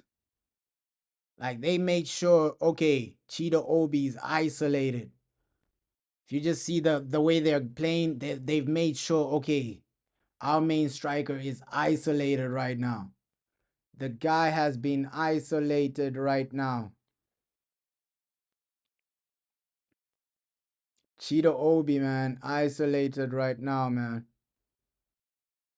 He has been isolated. No doubt about it.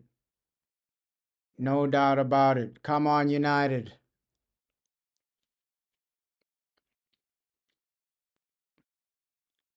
Come on, United.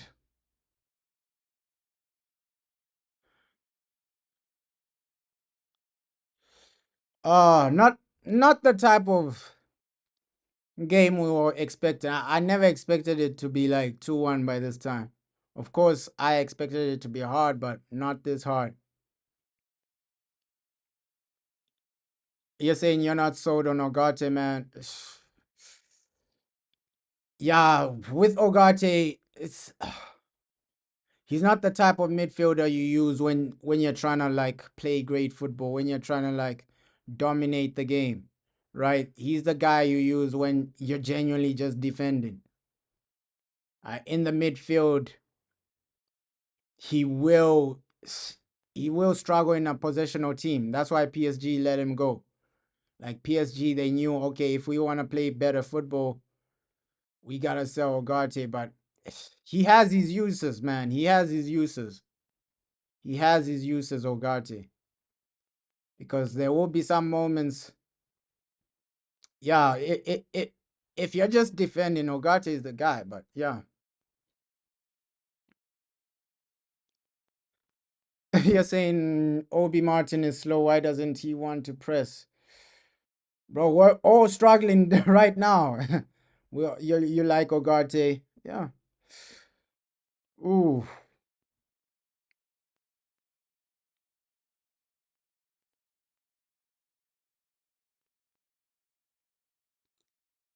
Yeah, he's an off the ball type of player, Ogate.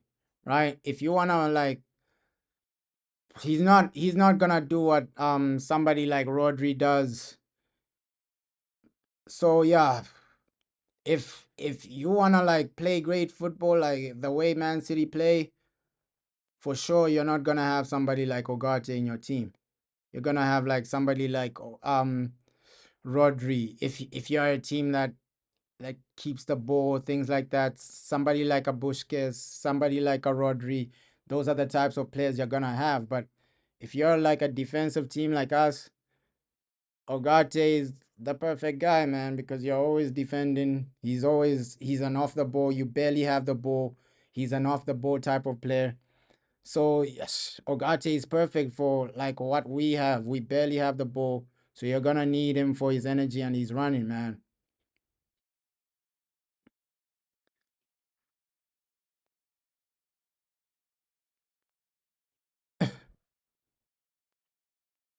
You're saying Binder is both our defenders, both our goalkeepers are horrible, bro. Now Delit, he might not be okay, bro. Like, hey, Delit is done for the season. Delit is done for the season.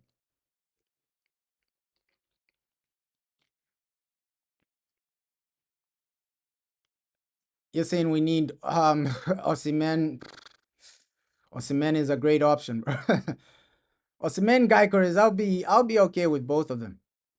Like Loki, Liam Delap is just, will the guy be consistent, bro? Will Liam Delap be consistent?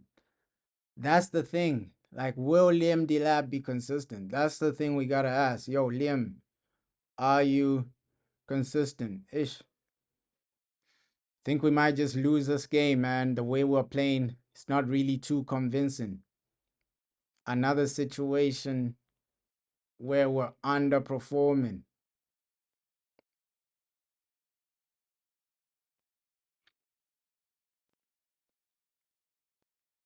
Oh,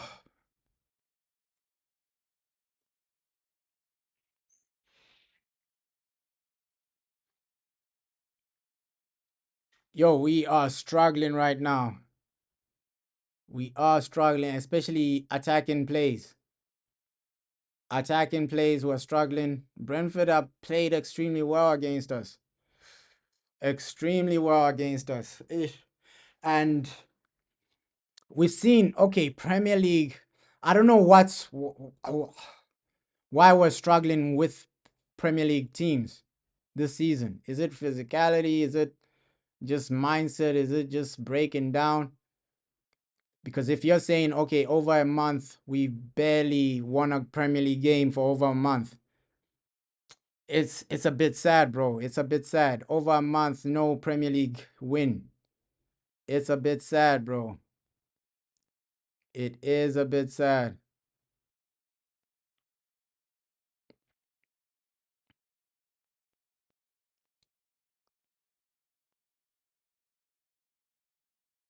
If yeah, young players, we're gonna see inconsistency from these guys, bro. So when we when we went into this game, nobody expected like 100%. Oh, we're gonna go out there destroy Brentford, bro. We knew we were gonna see some mistakes. We knew we are gonna see some inconsistency. Yeah, Ahmad has come on. He's done his thing, bro. He's done his thing. But we can.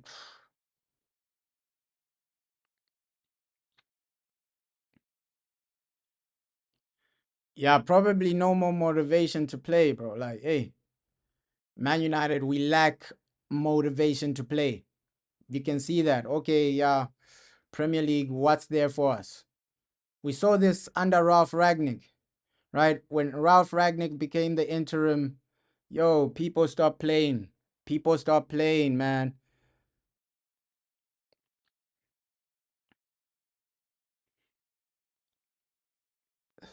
Yeah, next El Clasico next weekend. People stop playing, bro. People stop playing. Yeah, he is direct Amad Diallo. But you can see the lack of the lack of motivation in the team. It's just the same situation under Ralph Ragnick. Every week you're gonna see this in the Premier League.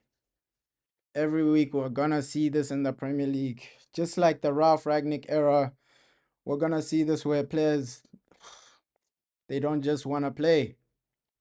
They don't just wanna play. Yeah, bro, I'll do a watch along for the El Clasico, bro. I'll be watching that game, bro. El Clasico.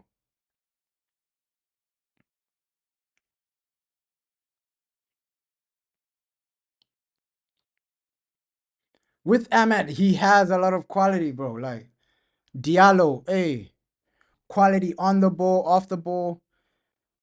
He gives you so much. He gives you so much. When you're defending, he will be there trying to press, trying to do something. He gives you so much. Ahmed Diallo, he's a complete player. Like on the ball, he has technical ability. Off the ball, he has a lot. So, yo, he's a complete player. Yeah, bring Bruno on. But it's Christian Eriksen coming on instead of Bruno. Christian Eriksen coming on instead of Bruno. So Eriksen, I loved him in his prime, Eriksen, no doubt about it. Playing his old club. Eriksen playing his old team, Brentford. Loki, this game could have been 4-1. We're getting outplayed. We're getting cooked, man. We are getting cooked. And attacking wise, we're not really, we lack any threat. So we're getting cooked right now. Attacking wise, we lack any threat. Let's just see a better situation. We're gonna expect this, man. One, lack of motivation in the Premier League.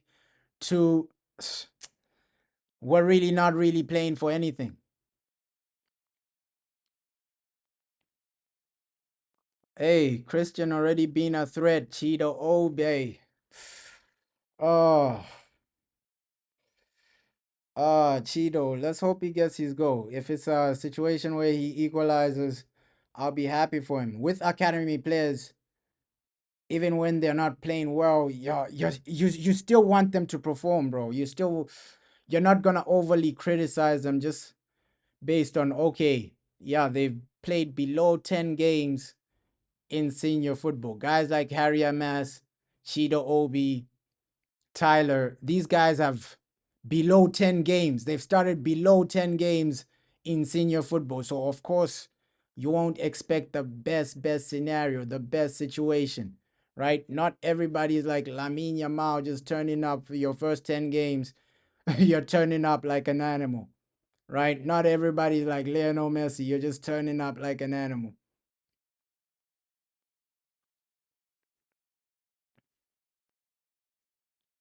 So some of these academy players, it takes time. With Greenwood, no, not everybody is gonna be like a Greenwood situation. Not every striker is gonna be like a Greenwood situation where, okay, yeah, your first 10 games, you're getting goals. You're getting goals. You're delivering. Because we remember how Greenwood came into the team, man. That was the situation with Greenwood. The guy was getting goals. Rashford, when he came in into the senior team, first 10 games, the guy was getting goals. So not everybody is gonna make a debut like that, bro. Not everybody is gonna make a debut like that. It's gonna take some time from some guys. It's gonna take some time for some people. But yeah, not the best game of football overall.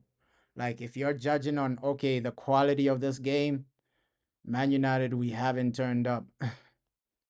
We haven't turned up. Midfield, we've been sloppy. The passing hasn't been great. Final third, you haven't been great. You're really not offering any threat. Defensively, we haven't been great. That's why we conceded those two sloppy goals. So, like, defending set pieces, we haven't been great. Ish. We just need to improve, man. We just need to improve as a team.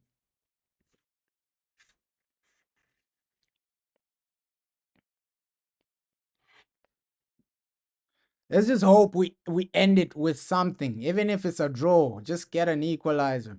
We don't want another situation like the Bournemouth game where you get the equalizer in the 90th minute.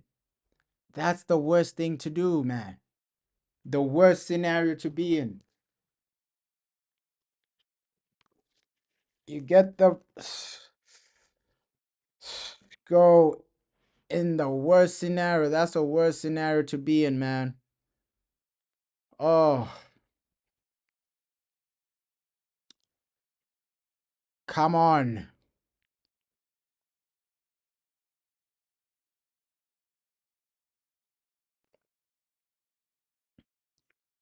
Can we get over the line? I hope so.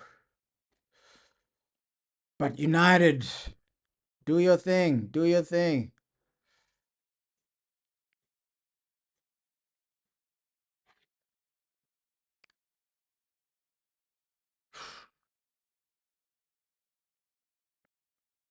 I think low key we do need Bruno. You need Bruno to come in low key. Like, let's not get ourselves into a situation back-to-back losses against Brentford. Ooh, but some great deliveries from Ericsson. Ericsson is not playing too bad. There've been like three occasions where Ericsson he's tried to do something. So Christian Eriksen not playing too bad, man. But the shooting needs to improve. But there've been like three occasions where, okay, the passing has been okay from Eriksen, but the shooting is below average. But he's trying. He's trying, Christian. He's trying.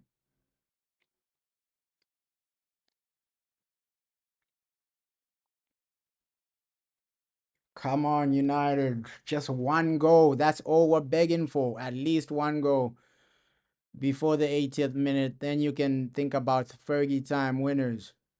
A Fergie time winner. Because we want to win every game, though. The performance hasn't been there. At least get a win.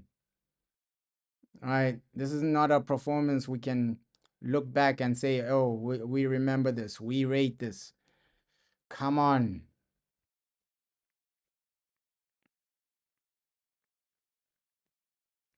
Come on, United. We need something.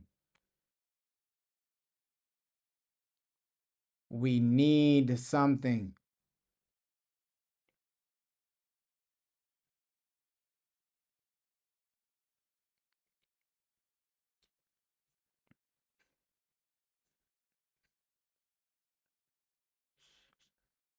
Ooh.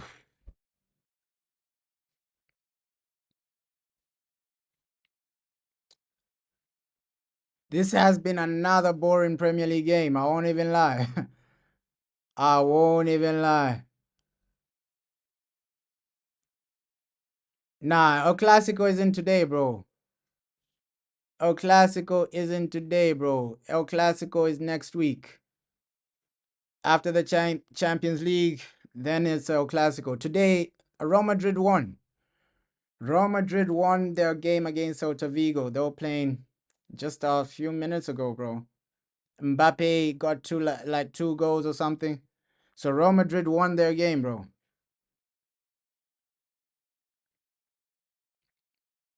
Real Madrid won their game, and I think Barca are playing later today as well. So yeah, Mbappe, he's turning up with some goals.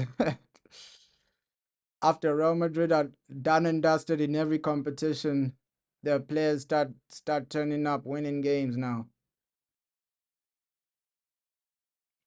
Ah, come on, bro. Pass. Final third.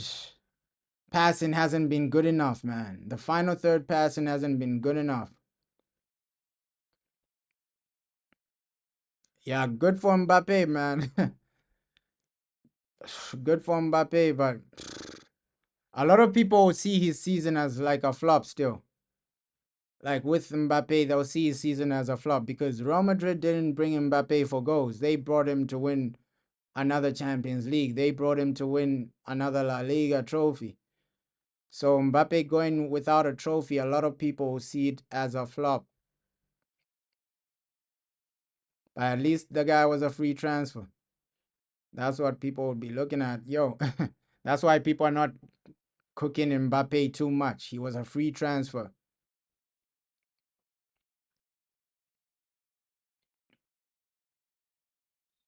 Because against Arsenal, let's just be real, he never showed up, Mbappe. So the games where they wanted to show up, people don't really care if Mbappe shows up against Celta Vigo. They want to see him turn up in the Champions League, and Champions League he didn't show up against Arsenal. Oh my God, we can't really find that goal. But low key, Harry Amas, not the worst player on the field, man. He's getting forward in some moments, but sometimes we can't find him. That's the downside. Like, yo, Harry Amas is getting into some great positions. Sometimes you find him, sometimes you don't find him. Like in our poor team, in our poor performance from the team, from a poor performance from the team, like Harry Amas, he's doing his thing. Like getting into some great positions. I know the reason we conceded is because he failed to win his header, but hey, it is what it is, man. The first goal, he failed to win his header, but you're gonna have that, man. He's not the tallest player, so headers, he won't win it.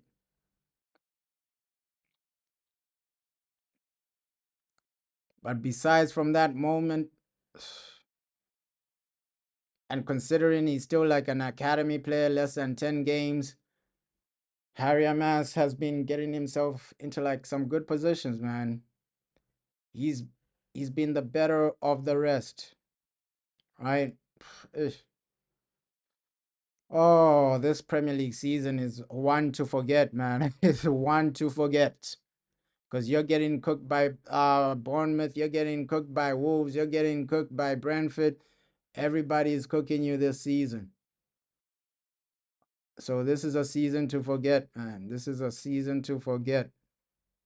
You're getting cooked on a weekly basis. Weekly basis in the Premier League, getting cooked.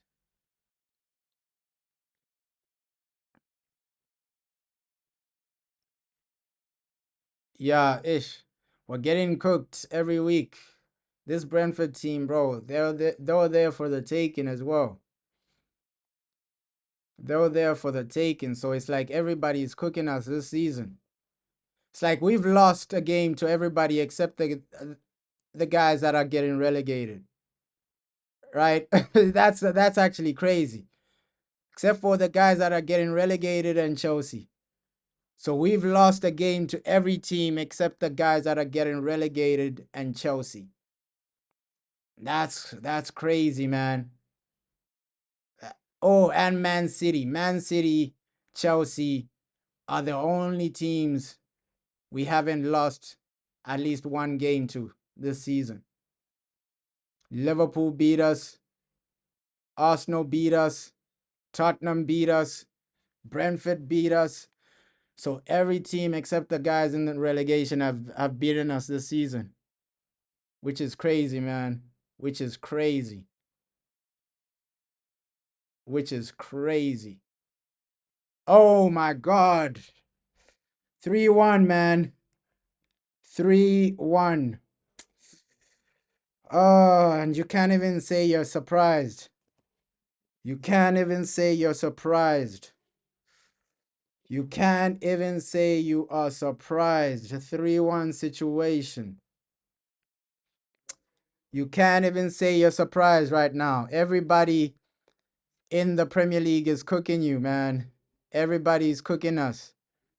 The only teams that haven't beaten us this season are teams in relegation. Leicester City, at least you beat them back to back.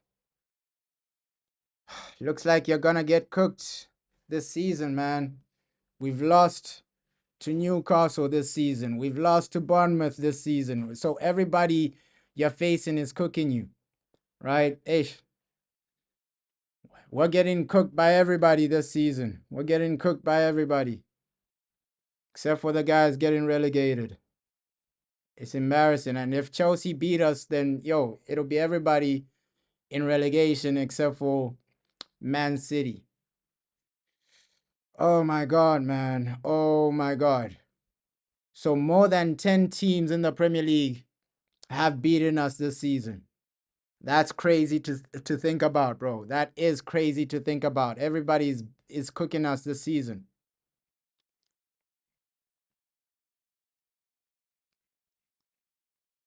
Yeah, ish.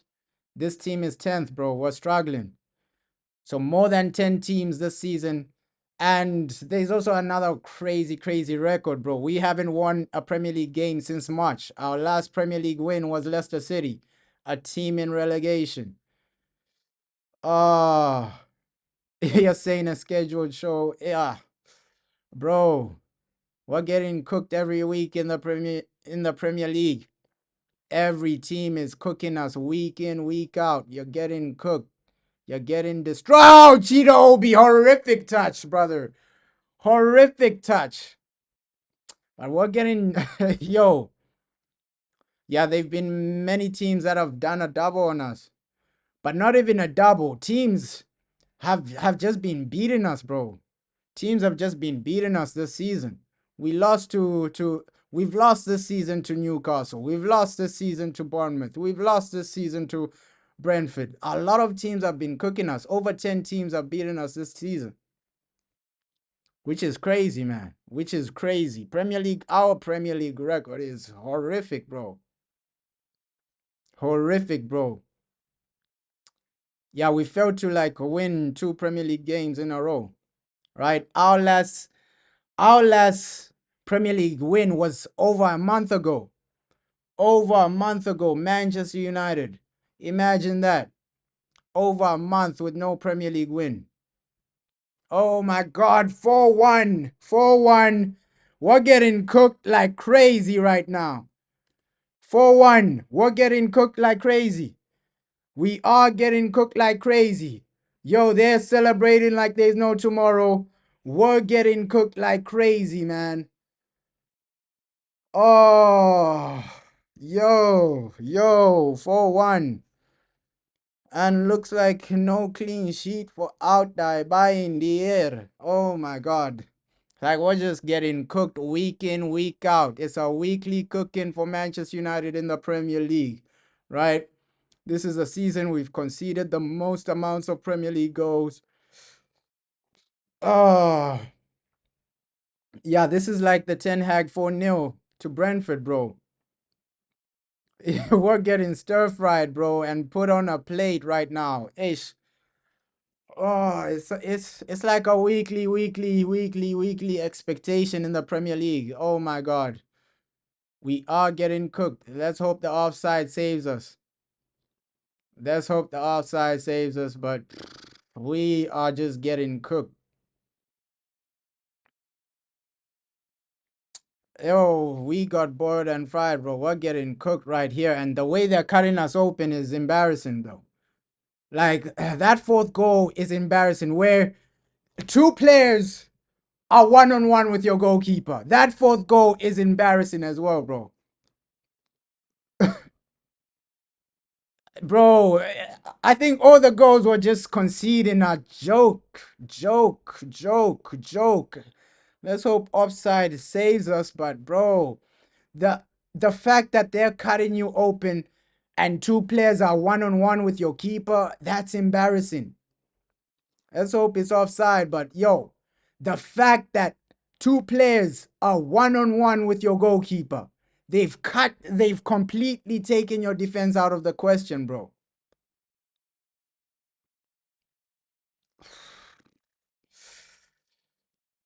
Yeah, ish. Europa at least, bro. At least, bro. I wouldn't say they're lucky goals, bro. They cut us open. They cut us open. There's nothing lucky about that fourth goal, bro. They cut us open. Our defense was left clueless, bro. I wouldn't call that one a lucky goal. They cut us open, bro. That was a good team goal. They passed it around, cut us open. At least it was disallowed. No go. No go. Oh, it is a go. Ish. Damn, I thought it was disallowed. No, it is a go. It is a go.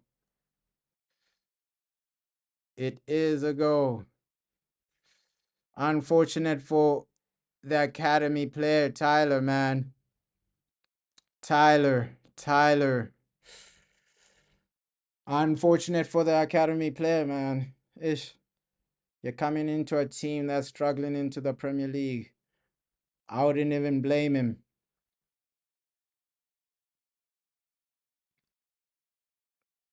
We know the manager loves Lindelof, bro. The manager loves Lindelof. So I'm not even shocked that Lindelof has come on. We know that, hey, he loves Victor Lindelof. Unlucky for Tyler, bro. Obviously, some fans are gonna blame him for one of those 4 goals, but you can't even blame the guy, bro. You can't even blame the guy. Our whole team was cut open, especially for that fourth goal. How are you allowing 2 guys to be one-on-one with your goalkeeper? Ah, their wingers are roaming freely, bro. Like it's like a free for all at Man United. Man United, this is the team where other teams are getting their stats up. They're getting their goals up. They're getting their stats up. We saw that with Newcastle, bro. Newcastle smashed us 4-1 as well. So in the Premier League, we're just getting destroyed and cooked, bro. Yeah, well, academy players are being left out to dry, bro. Yeah, he had a bad game, but bro, you can't just put that down to him, right? Right? Academy players are being left out to dry. Cheeto, Tyler, Harry Amas, bro. They're being left out to get cooked right now. They're being left out to get cooked. To be fair with Harry Amas, bro, his game hasn't been as bad as the rest, as bad as the others.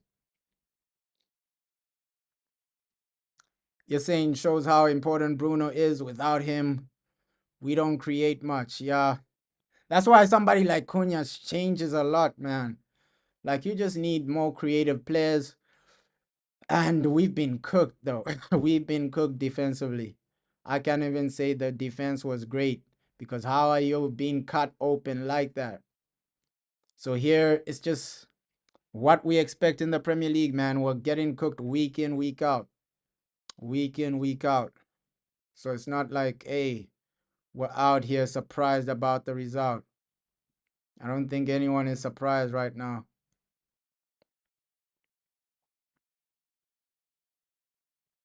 Yeah, it is a weak team, bro. So yeah, of course, like some academy players are gonna struggle to just find their their form, bro. It's not like these academy players are coming into a team like the last time we won the Champions League, right? Where there's Ronaldo, all these other guys. So it's easier. Bro, we almost got a if we hold 5-1, it's embarrassing. It's embarrassing, bro. If we hold 5-1, yeah, I just want to forget this this season, bro. I just want to forget this Premier League season, bro. Not just the game, bro. I just want to forget this Premier League season because everybody's cooking us. If it ends 5-1, bro. Oh, we're getting embarrassed every week, every week.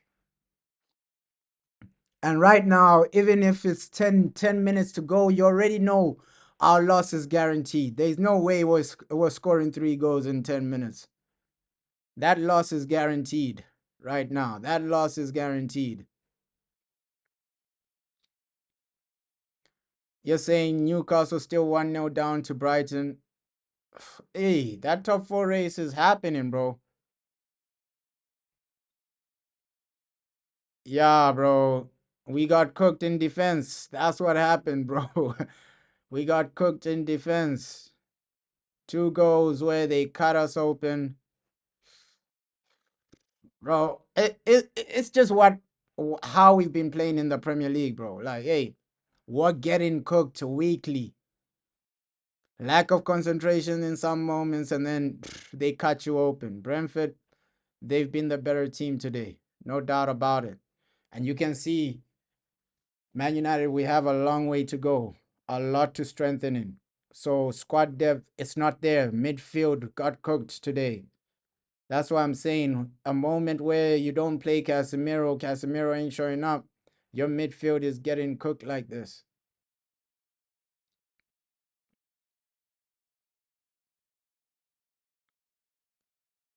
Yeah, this is what Chelsea fans will actually feeling, bro. The Lampard era. The Lampard era, bro. Hey.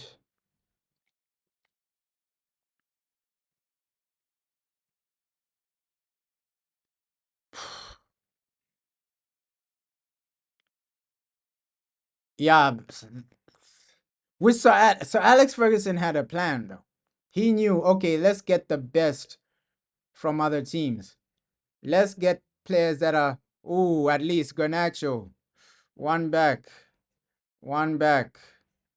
At least Garnacho, one back, but ish, it is what it is, man. We've lost. You can't even celebrate goals like that now. Garnacho, at least go and an assist. Pretty good game for him. At least Garnacho, man. One back, one back. What a goal by Alejandro, though. What a goal by Alejandro Garnacho. Yeah, we ain't coming back. Do we score 2 goals quickly? Good goal for Garnacho. He's the only one like in this game I can say, okay, you tried. Offensively, you tried. Offensively, you tried. But the rest, bro, we're getting cooked. We are getting cooked. So fair play to Garnacho, man. Fair play to Alejandro Garnacho.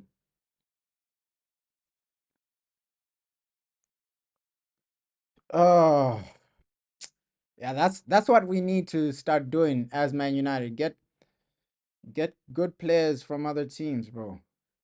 Get their best players. Go out there, get their best players. Come on, ref. Ain't that a penalty? Ain't that a penalty, referee? At least let us get back 4-3 is a more respectable loss, man. Yeah, he has like 17 Premier League goals, bro. So he's been having like a good season. Good season from him. Good season. Ish Alejandro, come on. At least get one more goal, man. 4-3 is a respectable, a bit more respectable. At least Garnacho got a goal. 4-1 was embarrassing right there. It's still embarrassing that, yo, we're conceding 4 goals against Brentford, but ish, we know this team already, man. We know this team already. You can't expect consistency. Oh, we have been cooked today. 5 minutes. Let's see if we can get at least one goal. At least one goal, then you can then you can have us dreaming. Then you can have us dreaming, bro. But that goal from Garnacho was top level. Came from nowhere though. Top level goal. Top level goal from Alejandro. Hey, 4-2. That's our overall situation. 4-2. Yo, these guys are attacking extremely well. Brentford, bro, their attacking players are really, really having a good game, a great game right now. Oh, disappointing Premier League season. We've conceded, I think we've conceded more than we've scored. It just tells you a lot about our Premier League season.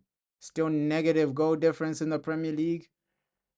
Bro, back to back seasons, you're finishing the Premier League with negative goal difference. Oh my God. That's embarrassing though. That's highly embarrassing. Like back to back seasons, Man United negative goal difference. Oh my God. So the final few games, you just try to get some goals to up your goal difference. You can't be finishing back to back seasons negative goal difference. We're moving like we're Burnley or something. Oh, just hasn't been our season, man. Just hasn't been our season. Even we should be seeing goals like that from Garnacho and celebrating, but when you're 4-1 down, you can't even celebrate good goals. That's how bad we are right now. When you're when you're performing like this, you can't even celebrate good goals, man. Yeah, we rely on youth. Repeat the same mistakes week in, week out. With Sir Alex Ferguson, he was relying on balance, bro. He had a balance.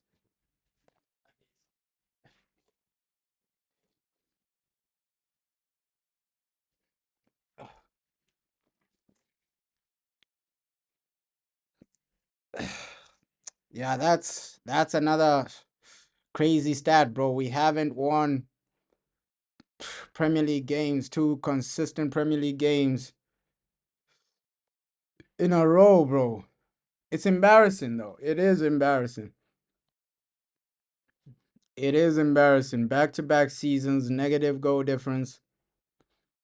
Oh, back to back seasons, below top four. We're genuinely turning into like a mid table club, man.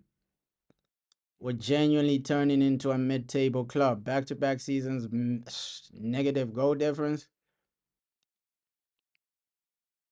Yeah, uh, I also hope that, bro. I hope this is the last time we have to experience something like this. Because week in, week out, you're getting cooked. Week in, week out, you're getting destroyed. This is not what people want to see, bro. People pay money just to see better football. Oh, outside, man. He almost made a mistake where, oh, if this became five, I would have been going crazy.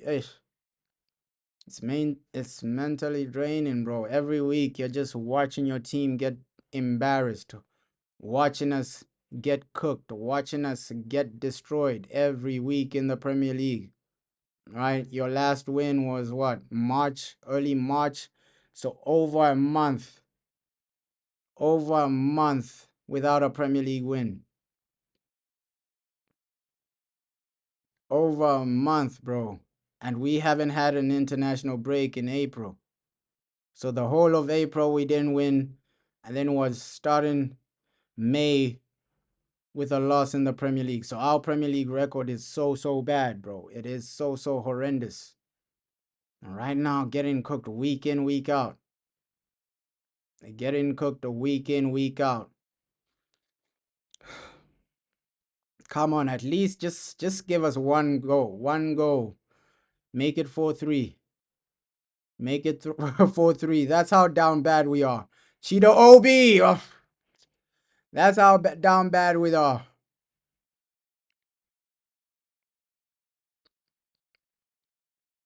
Yo, I didn't even know that. Only 6 wins. Oh my God, in the Premier League. Whoa. Whoa. Whoa. Whoa. That is a bad record. So 3 of them are from relegation teams. No, not even 3. He won 2 games against Leicester City. Yeah, 3 of them are from relegation teams. And he played Southampton twice. So which are the other ones? Arsenal something. Bro, that's crazy. Only 6 wins in the Premier League. Yo, that is a crazy stat, bro. And we've conceded more than we've scored. So it shows you where we're at as a club right now. It shows you. Oh yeah, Man City, Ipswich, yeah, the 3 relegation teams. Southampton, Ipswich, and some other club, yeah. So the other 2 clubs, because he beat Southampton twice, right? So Southampton twice, and then Man City, so that's 3 wins. And then Leicester City, that's 4. And then 2 other teams. 2 other teams, bro. Nah, Brentford, it was under Eric Ten Hag, bro. When we, yeah, the last time we met Brentford, it was under Eric Ten Hag, bro. Ruben Amorim wasn't the manager by then. Because Brentford, I remember Brentford was one of our earliest matches, right? It was before Ruben joined in November. I believe Brentford was a game before November. I think Brentford was like October or something. So I think that was under Eric Ten Hag. So I think that was under Eric Ten Hag. So it's another team. It's another team that we beat under Eric. Oh, Everton. I remember Everton before their manager got fired. So he's beaten what? Everton, Southampton twice. Yeah, so ish 6 wins is ish. It's not the greatest record, bro. It's not the greatest record. So he's beaten Everton, Southampton twice, Leicester City, Man City, and one other team. Yeah, Everton, bro. Everton 4-0. So ish, I didn't even know it was only 6 wins in the Premier League for Ruben Amorim. Wow. Ish. We're getting cooked in this Premier League season, though. We are getting cooked in this Premier League season. Week in, week out. And it's just disappointing for the fans, man. It's just disappointing for the fans. Yeah, the rest are draws and losses, bro. The rest are draws and losses. So ish. 6 wins. And then the rest are like draws and losses. So yeah, it hasn't been the greatest situation for our manager Ruben Amorim, right? So yeah, you're right, bro. Hey, so this will be what? 24 matches, 6 draws, 6 wins. Amad Diallo! Amad Diallo! Yes, yes. At least we got we got something, man. We can't allow these guys just to beat us 4-2 like that. Get the goal difference down. Get the goal difference down. Diallo back with a goal, man. Oh, Diallo back with a goal, man. At least something to smile about, bro.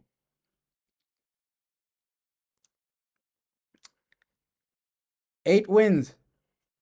Oh, Diallo with a goal, man. At least something to smile about. Let's see if we can get something. Yeah, 8 wins in Europa League. Ish. At least something, bro. Something to smile about there. Diallo with a goal. Diallo with a goal. Yeah, 8 wins in Europa. 6 wins in the Premier League for Ruben Amorim. And then what? 11 losses, 6 draws. Yeah, it's not really the best record, man. It's not really the best record.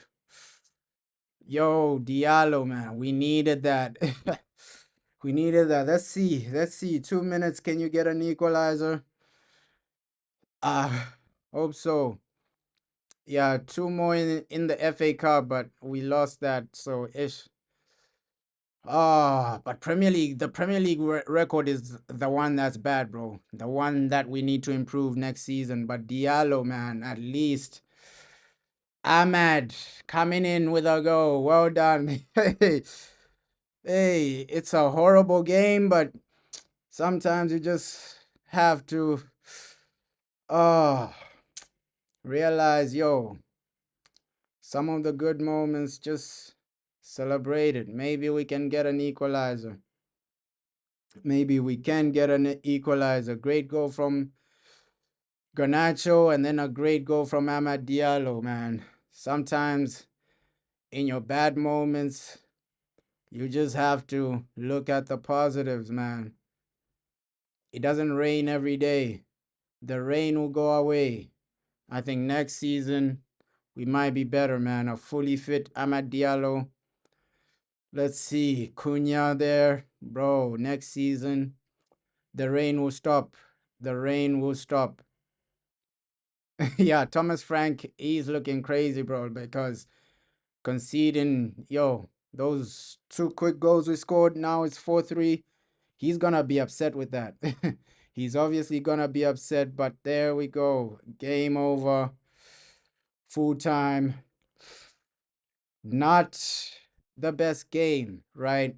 It had goals. For the neutral, this was an entertaining game.